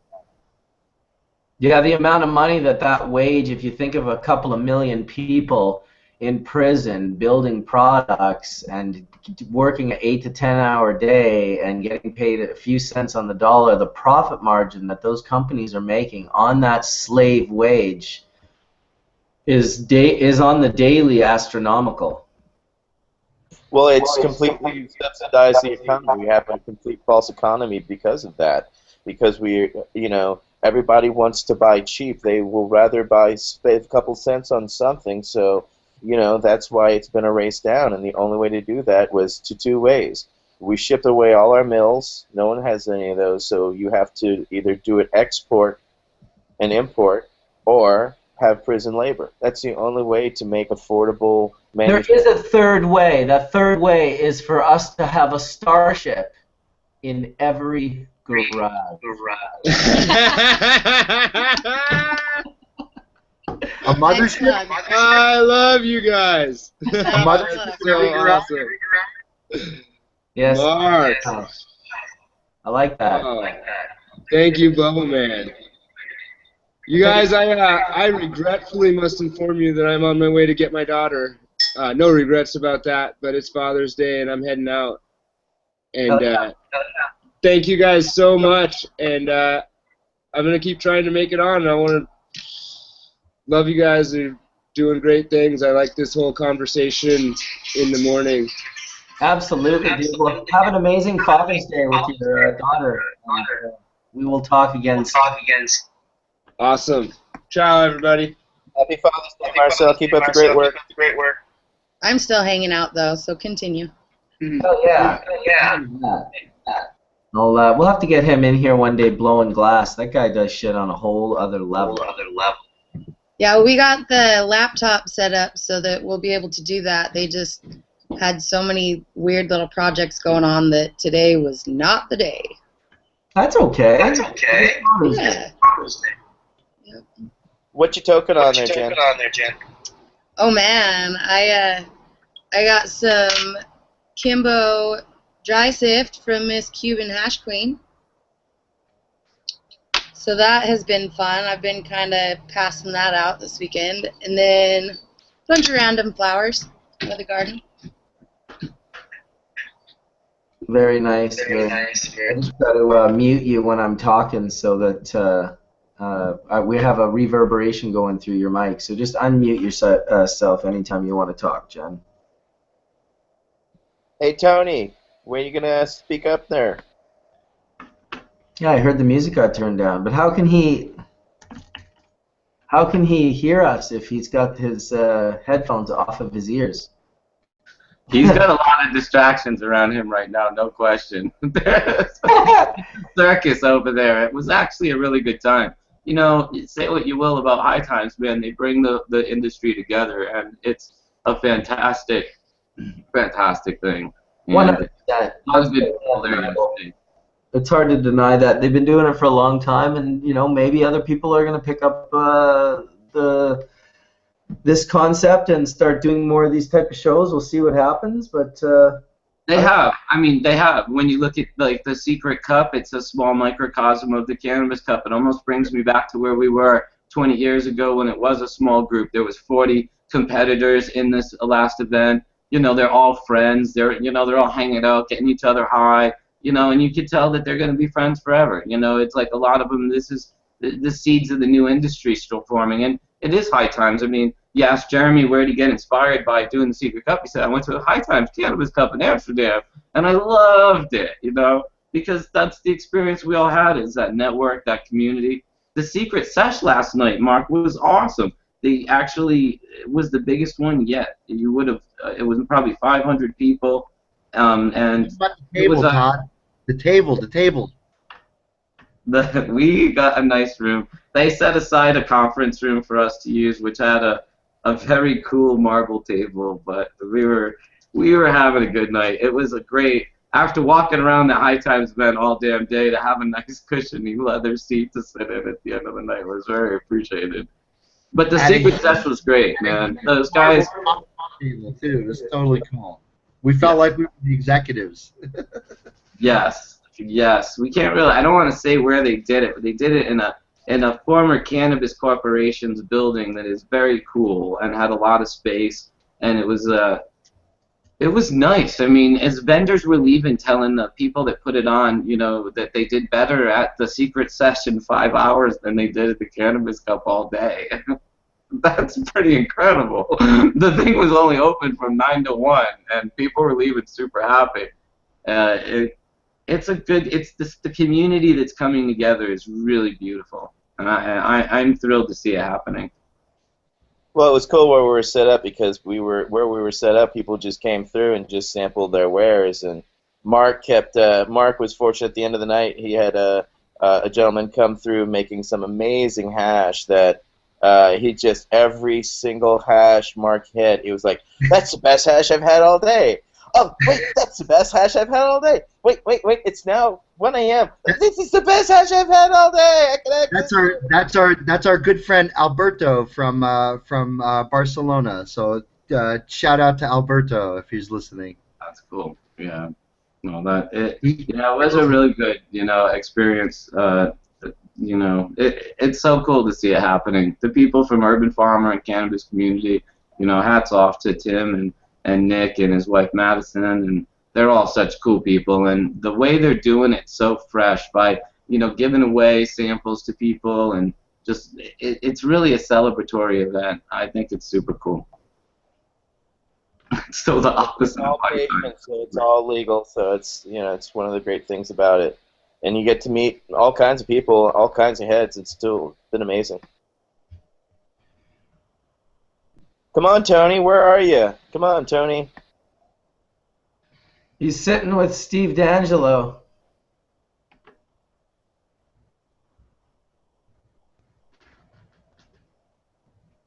It looks like they're having a good time.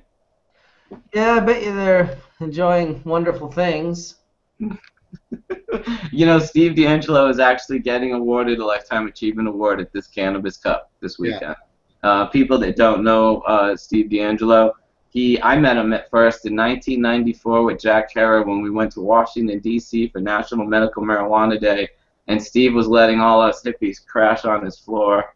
And he was a big supporter of Normal and the Yippies back then. And at the time, he was really taking Jack's book to heart, and he created an Ecolution. The company was an environmental clothing company using 100% hemp that did not come from China. Back then, Steve was taking this ethical stance that we should be supporting Eastern European hemp and not basically oppressive Chinese governments. So he was only importing Eastern European hemp. And Ecolution clothing were really cool in the 90s, as you know, Etienne. And then Steve, had his own run-ins with the law, and instead of letting it crush him, he turned it into moving west.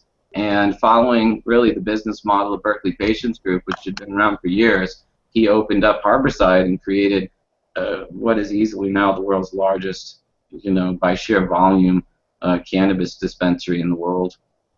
Steve D'Angelo was early on people in the Cannabis Action Network. He supported CAN when we went out on the dark days back in 93, 94. He helped support actually Jack when they came to my university back in 1989. So Steve D'Angelo goes back to the Yippie days. He's an old school activist from the 70s, and he put his money where his mouth is and quietly contributed to Normal, to CAN, to all these organizations. And when he started Ecolution, I got finished off of doing 2 years of hemp tour, and I was kind of burnt on the road. And he's like, "Hey, come work for me in D.C." And I was very fortunate to be under his wing for a couple of years, and we took Ecolution and spread the word of hemp all the way around to where we were selling spools of hemp twine to Walmart. So, and I'm very happy to have him here now in California, and he's done amazing things with Harborside, and I know he's got a book coming up, so hopefully he'll talk all about that. But quite an inspirational guy and a hell of a leader. That's really nice. We just had 18, yeah, and he's done. His passion is obvious, and he's been at it for decades now, and he's one of the few people that's really stayed true to his word. Even when you guys were doing Ecolution, was it you advertised 2% to charity? Yeah, we always gave to charity. I mean, it was always about giving back because we were always looking at ways to, with the name, it always gave us a way to think about doing better for all, because we were dealing back with the Complutense Institute and the Vavilov Institute and buying the hemp seeds and dealing with everything to where we would go from the seed all the way to manufacturing the clothing in the Czech Republic and then getting it to port and then importing into the United States. It was quite an undertaking, and the problem was it was so expensive. By the time it got to the United States, the wholesale was so expensive, so it was almost a couture price, but we got all kind of compliments, so, for, trying to push the envelope, and out of it, we had experts, we had the Fashion Institute of Technology reach out, and Steve went there. Steve hung out and actually went to Eastern Europe. He hung out there for 2 years in Eastern Europe by himself, learning all about the hemp that was there, going to the mills, sourcing it properly, and putting everything together. And next thing you know, I have these tons of products out of hemp, and we were able to spread the word of hemp and really support it. Unfortunately, it just, it changed in the end, but he's gone on to do quite amazing things. So, Tony, where are you, man? We want to hear from Steve. Right? Tony? I was trying to do as best a setup introduction as I could get. I think you did. I think they're hitting rips and terps and enjoying. Tony's telling them all about everything. I can almost hear exactly what's coming out of Tony's mouth. You should interpret that for us. Let's just do like a Tony lip reading thing. Go ahead. Let's hear what Tony's saying. Or like in 10 seconds, he'll take a prana drop. I bet. He'll reach for it, and then he'll take a big glob of prana. Yeah, so just like watch his lips, and Mark, tell us exactly what he's saying. Well, it's all about the profile, and it depends on where you hammer out that profile and how you access it. And then once you've got it, and once you've added the terps, just a second, Tony. I need to think about this for a second. Okay, no problem. That's funny. I don't know what I'm laughing at. Anyway, what was I talking about? This shit's really strong. Okay, so I had this thing, and it's on this thing, and I put it over there. And you took some of it, right? Right? Yeah, I remember. And it's strong, right? It made your head expand. You felt like your hat was going to blow right off the top of your head. Yeah, it's true. I did. So what do you think about that? That's all I got. You're killing me over here. That was perfect. I used to do that with the Spanish channel. Yeah, I've done that as well with TV shows, you know, with friends, just late at night, just being ridiculous and thinking, let's just make up the words for this show. It'll be funny. I'm sure what they're talking about is more interesting than what I made up, but hey, it was nice for you guys to give the lowdown on sort of a Wikipedia for Steve, both Todd and Etienne. I didn't know that you were a part of the Ecolution as well, Etienne. I supported that company back in the day and definitely had a bunch of those products in the 90s. Yeah, my ex-wife and I, we were the sales team for the company, and we were fortunate. We came off. It was actually very fortuitous at Steve.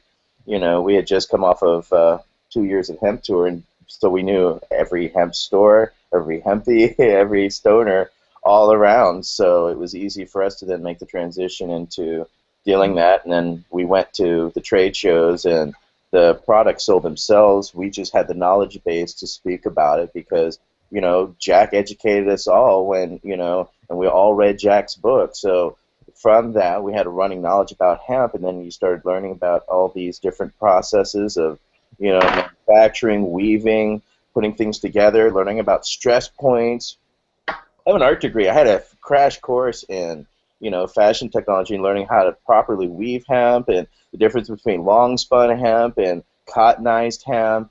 And the whole education, it was fascinating when Steve reached out to the fashion news technology, and all these experts started showing us how to actually take hemp and actually pick it apart and put it in your teeth, and you can see how it unwinds counterclockwise, so you could see if it was properly hemp. But at the same time, you were talking earlier about Ukrainian hemp.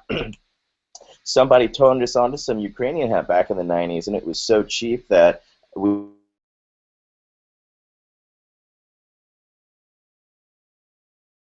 the radiation out of the ground from Chernobyl. So we were like, nope, not interested. So yeah, it's again amazing properties of cannabis and how it pulls things out of the soil. It needs to be what's happening in Japan.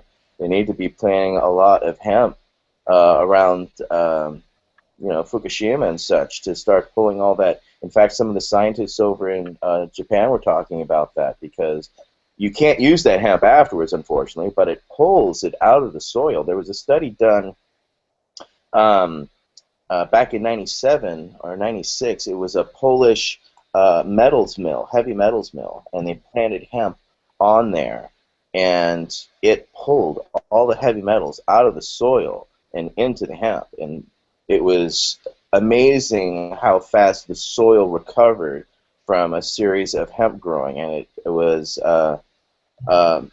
amazing the properties that the plant, one, distributes all in itself with its cellulosic, with its exterior, and with its seeds, etc. But then to be able to have that type of industrial cleanup level as batting up as cleanup on top of it. Yeah, that's, you know, and how we found that out in Canada was by Joe Strobel and Jeff Kime, who planted the first legal hemp field in 1994. They got the first license due to Jeff being a lawyer and Joe being a tobacco farmer. They grew on a plant or on a field that had been heavily sprayed with radium-226, which is a radioactive nucleotide they spray on tobacco that raises nicotine levels and is very, very nasty and bad, and is truly a radioactive nucleotide. It's the real deal. They grew a field of hemp, and I guess they tested the field because they have to test the field all the time.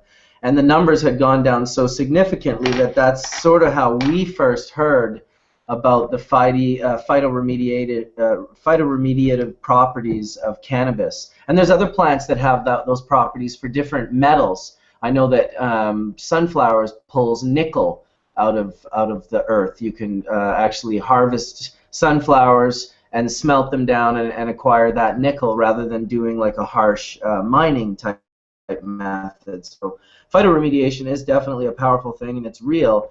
But from when we learned that in '95, when we got our license, it probably wasn't much later, like maybe by '96 or '97, that our company, Consolidated Growers and Processors, brought the idea of the phytoremediation to Chernobyl and to start that project. That was actually like a big deal. It was one of the things I was the most stoked on to be, you know, a part of that. Good old hemp. Are you talking, Todd? I thought you were talking. I see you smiling. You're on mute, that's why.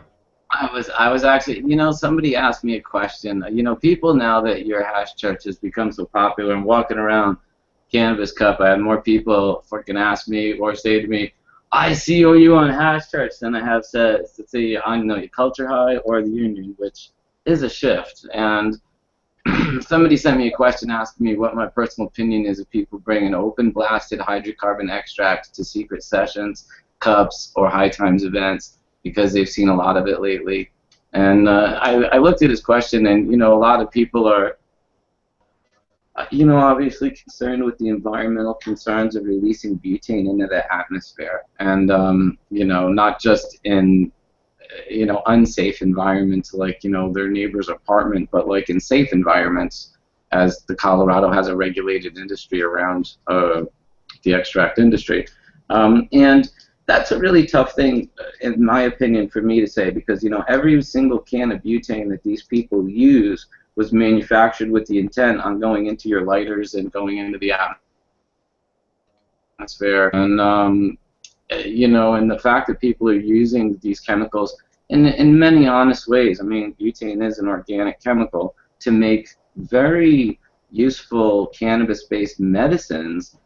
I'm not sure if the harm is offset by the help that it does, because, you know, I feel like I'm more of an advocate for cannabinoids than I am for any type or single type of hash production, because I think there's benefits and there's, you know, setbacks to all of them, if you will. You know, I love water hash, but you can have mold in water hash. You know, and, you know, I love, you know, clear hydrocarbons, if you will, you know, or cannabinoids clear of hydrocarbons, because I've had that, I have that. It's different, though, and I just think that safe practicing of how we manufacture, you know, I don't advocate moldy buds either, but that's a real reality when you're dealing with living vegetable matter. I mean, mold and handling becomes an important aspect of responsible cannabis disbursement, because people get their hands on some cannabis that hasn't been cured properly, and it goes moldy while it's in their handling or storage, and they have to either eat the money that they got because there's nowhere to go and bring it back. It's not like it's a legal commodity, or they have to try to off it to some poor schlep who doesn't know what moldy cannabis really is or looks like. So there's, you know, there's buyer beware on all elements of this, and I just think that, you know, do the benefits outweigh the harms?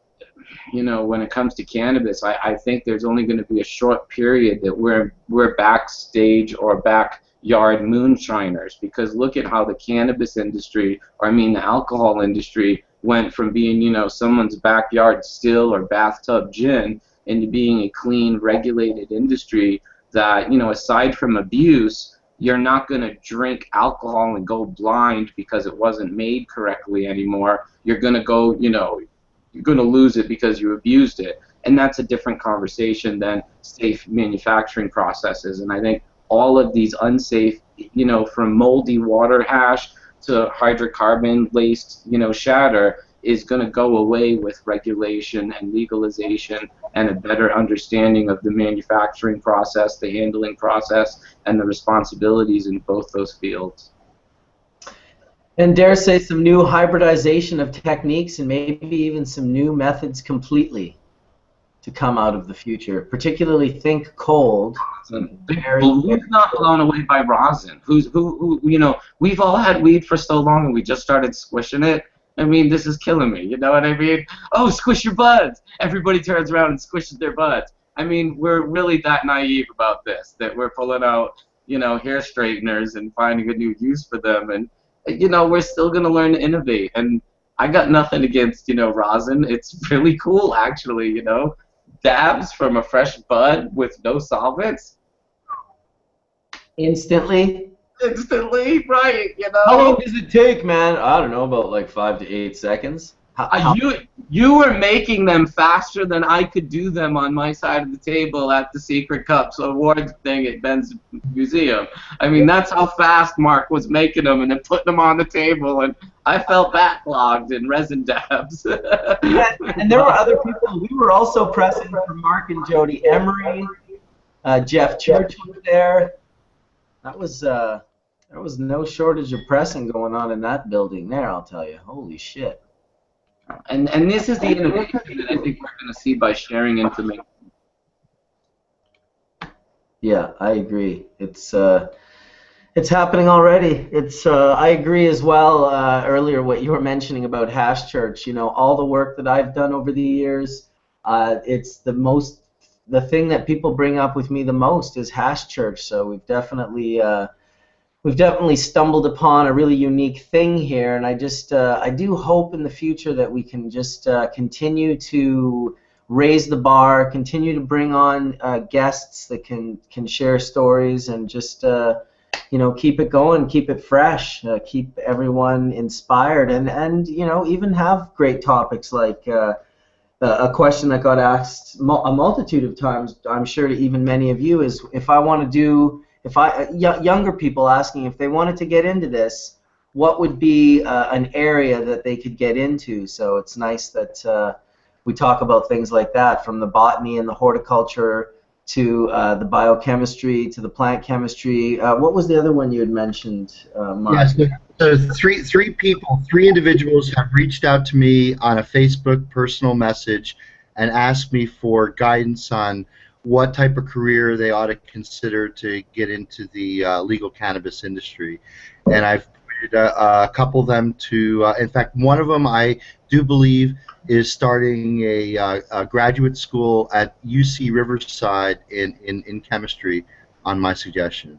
And that was through the Hash Church. That merits a post in Hash Church of, you know, like maybe you could even make it, or someone that says, you know, if you're considering a job to get into something in legal cannabis industry, you know, here's a list of great options, and then people could add more, because that would be nice to have compiled. I get that question all the time from people, so I'd love to just be able to send them a link and say, right here, there it is.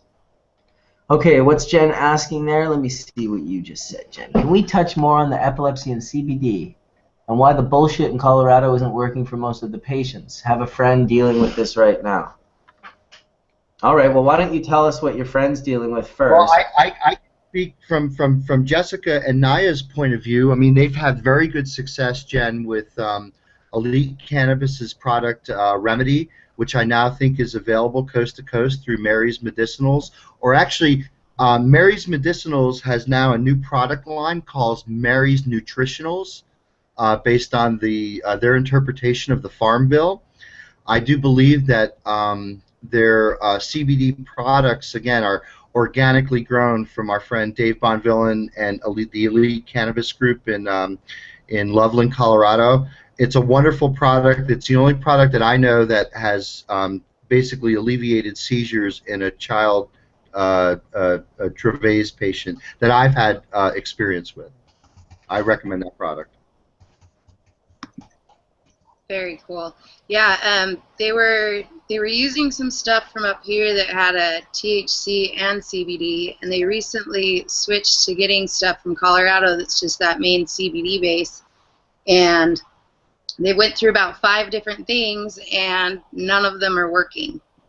So I'm just trying to get her more information, because I can give her as much information as I can, but it's great to hear it from other perspectives so that they can, you know, understand how to deal with that.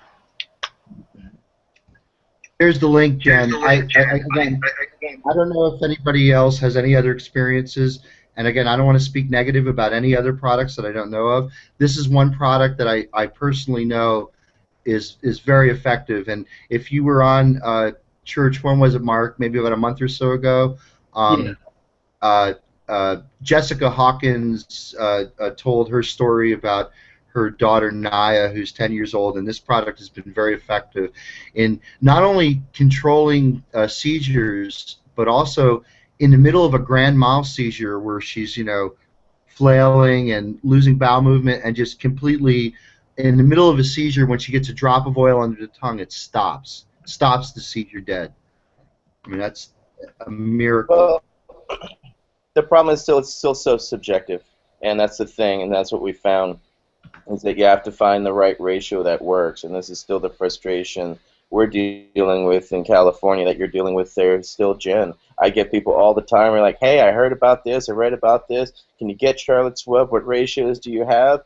And I've given people the full ratios, CBD ratios that I have available, and things still don't work. And that's the unfortunate thing, is that these Sanjay Guptas are giving people some of these, you know, false hope, thinking that they're going to find it in cannabis and that cannabis is a cure-all, and then they realize, oh, wait, there's different ratios of cannabis.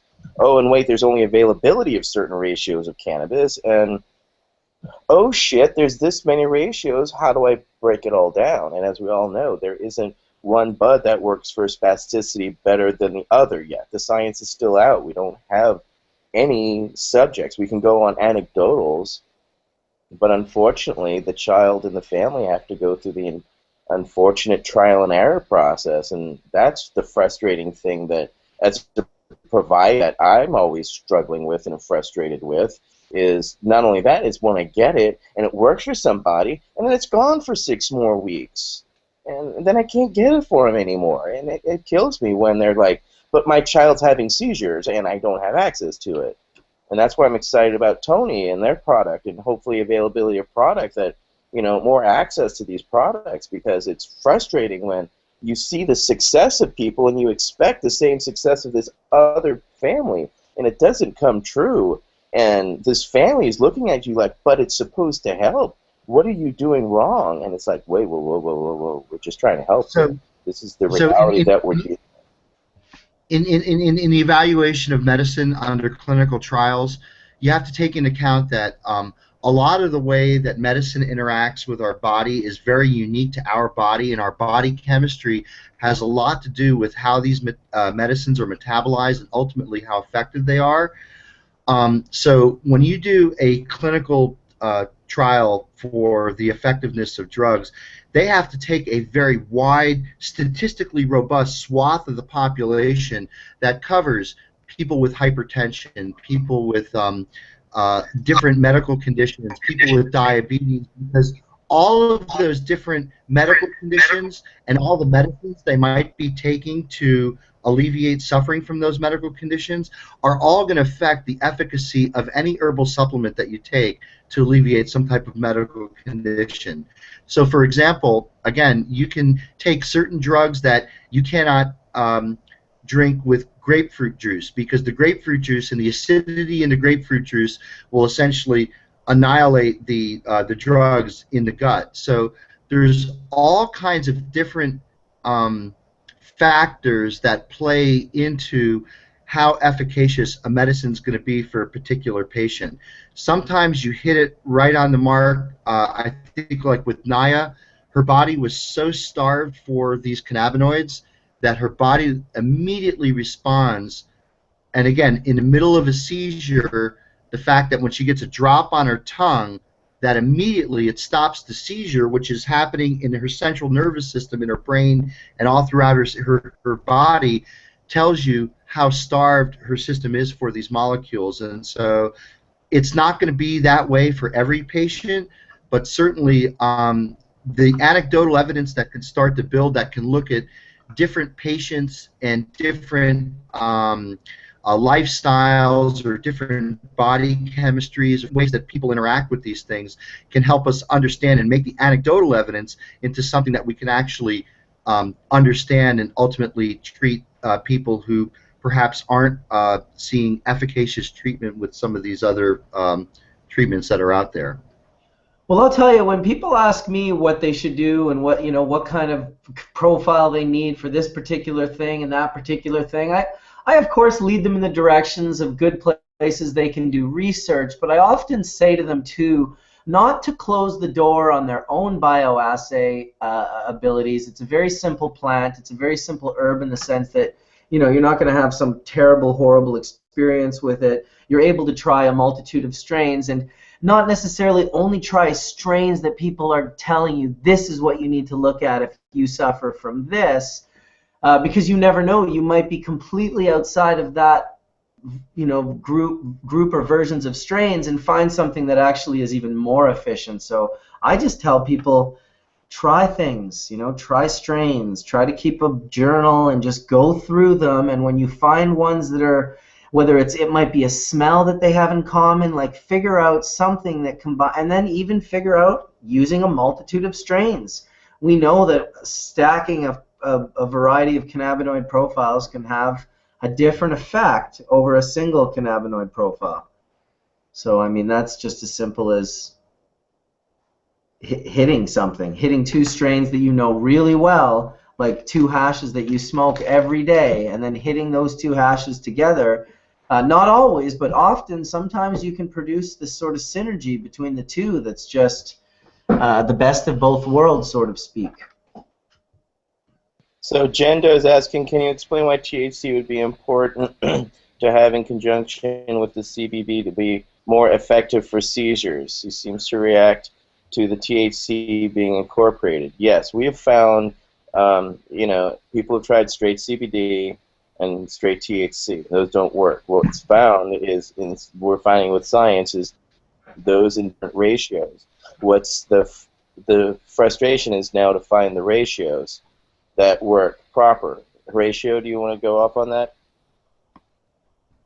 Well, I mean, it leans back to what I asked Mark last week. I was asking that, my next step is to start to try to get CBD to play with, not really play with ratios, but explore what knowledge has been put out there. And then my first panic attack is, wait, either I chase a mystery strain that, again, I find it and then it's gone for 6 weeks, or I look to hemp and seeing if there's anything that people have missed, because all I do read is even Charlotte's Web doesn't work for everybody, even if it works for Charlotte Feeney. And then I'm like, no, I can't go through this failure. I might as well just go back to looking to these strains that naturally produce the combination and seem to have a better success rate in the market than blanket CBD. But then Mark throws that anecdote that these people are using organic hemp. That's different. And therefore, not all hemp is the same, and we know nothing about the strains. And there's no, I can't say, oh, is that hemp Master Kush? I know something about Master Kush. It all starts from, can I get any hemp to potentially extract? You start at rock bottom, and it's not, I can see how that could potentially not work. At least the anecdote this week of, okay, seek organic hemp. Maybe just like weed, it makes a difference if you are going to explore that. It totally could explain why so many people fail. There's a lot of different things when you're looking at it from an apothecary standpoint to try to build the solution for somebody. Yes, so the receptor that THC acts on primarily is what's called the CB1 receptor, which is one of the most highly expressed receptors in the brain and in the central nervous system. So it's not at all surprising to me that THC does have a effect on central nervous system based disorders like epilepsy, and that there is going to be probably a synergy effect that happens both at CB1 and CB2 receptors. The CB2 receptors are expressed in other areas of the body that, again, might be working somehow in concert with the CB1 receptors that are in the central nervous system. So, I mean, all of these things are interacting in a very, very dynamic way, and how the body sees the dose of cannabinoids at any one particular time could influence the physiological effect that the patient is seeing.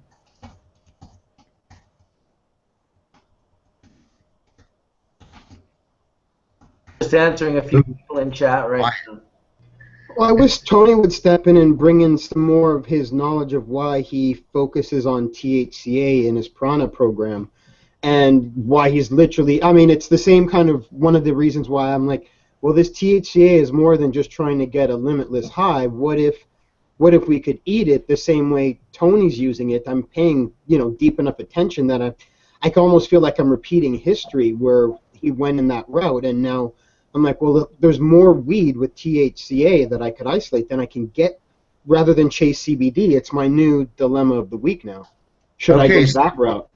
Remember that THCA, because it has that polar carboxylic acid group, conjugates in plasma with other materials, and ultimately does not cross the blood-brain barrier.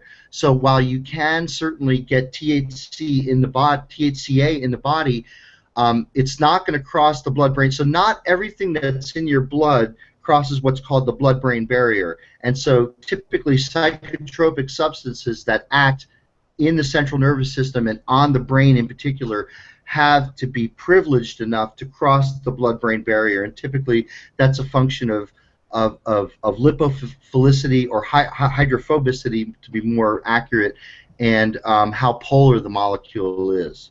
Well, I mean, that's the normal convention, and I'm like, well, with this anti-inflammatory capacity that seems to, basically, I went back and looked at why are people juicing flowers, why are people juicing veg plants, what are they, and then I started tracing people who juice flowers, and they kept saying anti-inflammatory, anti-inflammatory, and I'm like, what?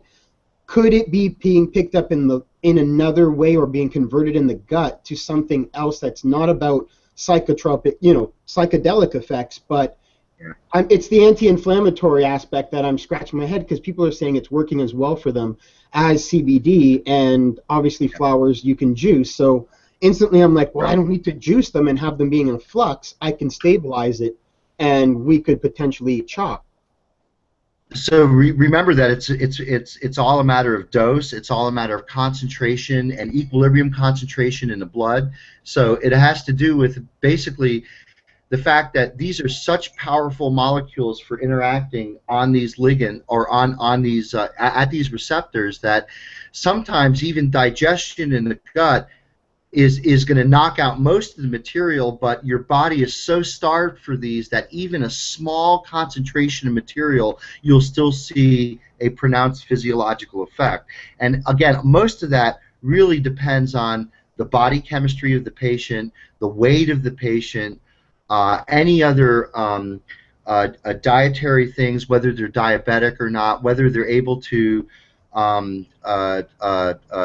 digest food. I mean, I know folks with GI-based disorders, things become very, very different as soon as you change the body chemistry of how things are digested and metabolized. And so that's why, again, clinical trials has to look at a statistically robust swath of the population to be able to make dosing recommendations on a medicine based on the signal-to-noise ratio that you're going to get when you look at a population that has very, very different body chemistry, where the molecules are going to react in very different ways.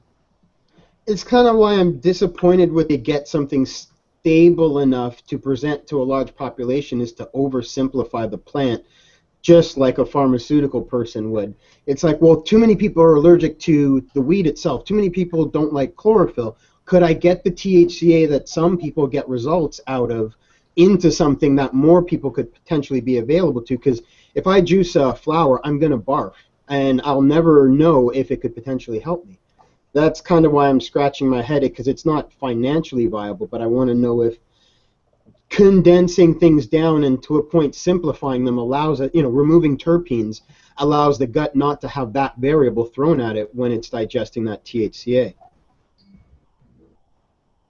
Yeah, I mean, just to comment on that for a second, I mean, terpenes, again, are very chemically sensitive molecules, and not just on the nail, at nail temperature, but also, oh, that's my ride. I got to go to the cup, guys. It's just, when stuff gets into the body, the body chemistry and your blood chemistry, I mean, all this stuff affects things. Hey, Steve, I'll be down in just a second. All this is going to be affected by what's going on in your body and how your body metabolizes and how, if you're a cigarette smoker, I think what they find often too is that cigarette smokers can have a different high, again, because of the way that they've already insulted their lungs, because again, you've changed the hydrophobic balance of what's crossing the membranes and getting into your alveoli, which is the sensitive tissue that basically absorbs smoke when you bring it into your lungs. Hey, folks, I'm going to go run to the cup, so I'm going to go join Tony. Maybe he'll still be broadcasting when I'm there. Thanks for all the chemistry questions. We'll see everybody at the next Hash Church. Thank you. Thank you, Mark. Always a pleasure, dude. Enjoy the cup, and don't let Steve wait too long. Grateful Dad. Awesome. Happy Father's Day. Happy Father's Day. Happy Father's Day. Happy Father's Day to all those fathers out there watching, for those of you that are with your kids, and for those of you that are unable to be with your kids. Gotta love the children. What do we do? Should we all wave and just keep waving until someone looks at the laptop non-stop and just blow out? Tony's got to look at some point.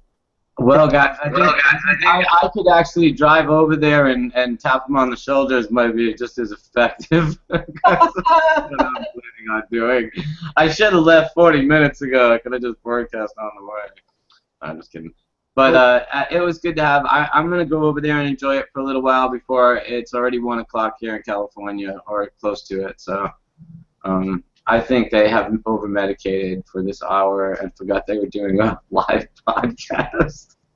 Yeah, that's awesome. That's okay. We'll get them in another time. It might just be that the technical difficulties of the sound just weren't working, that he might just think, damn, it might not be worth doing. I don't know. I don't think he can hear us. Honestly, it was the most annoying place yesterday, and really, I joked to tell my girlfriend to bring earplugs because, it's that bad.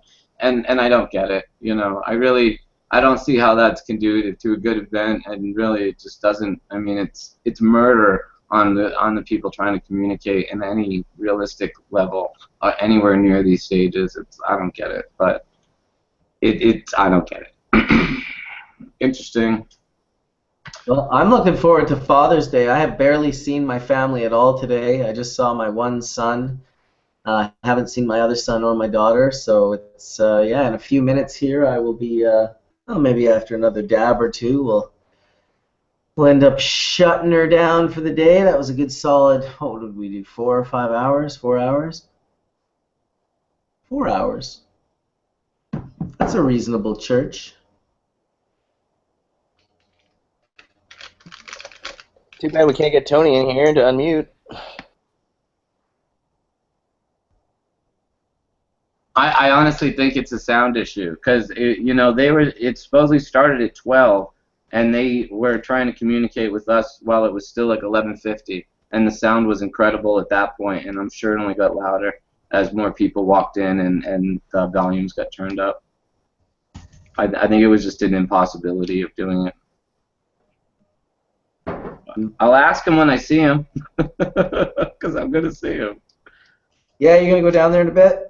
Yeah, I am. It's beautiful weather, and they're doing the whole event is really in the parking lot, and you have to have a medical card to really appreciate 90% of it, 95% of it. But it's really cool. I mean, there's a lot of people there. Everybody's representing. The community is the show, and the community is pretty cool. So, I just wish you know, we all do, that, you know, we could get better venues and more respectable spaces where we could be more relaxed, more places to sit, you know, not be out in the sun and, you know, getting blasted, and just, you know, in the future we will have these things just like every other industry has, and we will be accepted and respected and welcomed, and I think we'll be a demographic that's appreciated in our communities and not shunned. Hell yeah, we will be. I agree 100%. So, shall we dab? I literally just exhaled. I'm still like holding back the cough right now.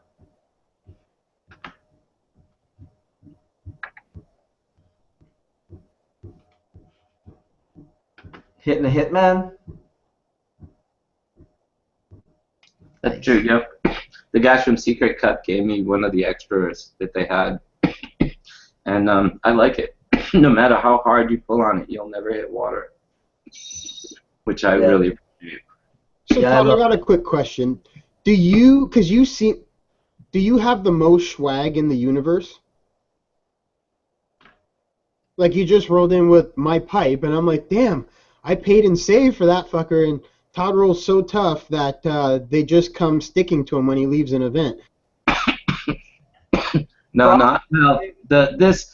My friends, I helped them out in other ways, you know, and they're just being nice. I mean, the week they did the Secret Cup here, they stayed at my house to save money because they tried to put all the money into the event, and you know, instead of that is literally Rob blowing. Instead of, you know, just blowing it on first-class hotels and stuff, and the experience that they provide to the people really shows. And you know, people just do nice things when you do nice things back, I think, is all that happens, you know. Yep. You know. For sure. Well, just hooking them up in Barcelona was large. I felt the same thing when you hooked me up to be able to do Hash Church from the museum. Yeah, next year I hope we do it again and do it even better, honestly. And you know, as things go forward, I'd love to do it at the Canvas Castle one Sunday. Get you out there, or at least we'll see. The future holds a lot, actually. True enough. True enough, dude. Yeah. So it's exciting times. I'm glad you're doing this, Mark. You know, all the good vibes and stuff I get back from people make it so worthwhile, and I think it's cool to see everybody excited about sharing information. In my opinion. Well, I'm just teasing, dude. I just see the abundance that flows back to you. And sometimes I have to make fun. I'm like, oh, this week a bag full of top extracts. Oh, the week before just a fistful of THCA, huh? Oh, honestly, Horatio, this week, where's the camera? They sent me home with every single one of the friggin' entries from the Secret Cup. So I photographed all of them. They're all up on my Instagram. They're layered photographs that represent between, like, you know, 7 and sometimes 30 pictures, depending on how deep they are per photo. And it's, you know, after shooting them, I get to dab them, so it's really a nice experience. So yeah, it was pretty cool. I'm happy to help them out. It exposes me to the wonders of the community and the innovations that are happening around me, and it's beautiful to be part of it. Well, on that note, my family literally just came in and gave me a beautiful mug and a nice plate of food. And my Father's Day is going to start now. It's already 1 o'clock here, so I had a great time again today. And I thank everyone for coming and hanging out and watching. The 600+ people all in the chat room hanging out. Remember, if you guys want to do an after church show, you can go to my website, fullmeltbubble.com. And there will be a chat there that you should be able to click on. If it's not working this week, I will definitely have it working for next week, and that's going to be the Hash Church waiting room for between episodes. That'll be a chat that's always there. People can go to. It might not be a video chat at first, but it very well may eventually turn into one. So thanks everyone for coming out to Hash Church. So many of you guys, but Etienne and Horatio, Jen Doe, Todd, and Tony, you guys are still in the room, and it's easy to remember and see your names and faces, so thank you guys. I say till next week, Hash Church episode 40. Peace, guys.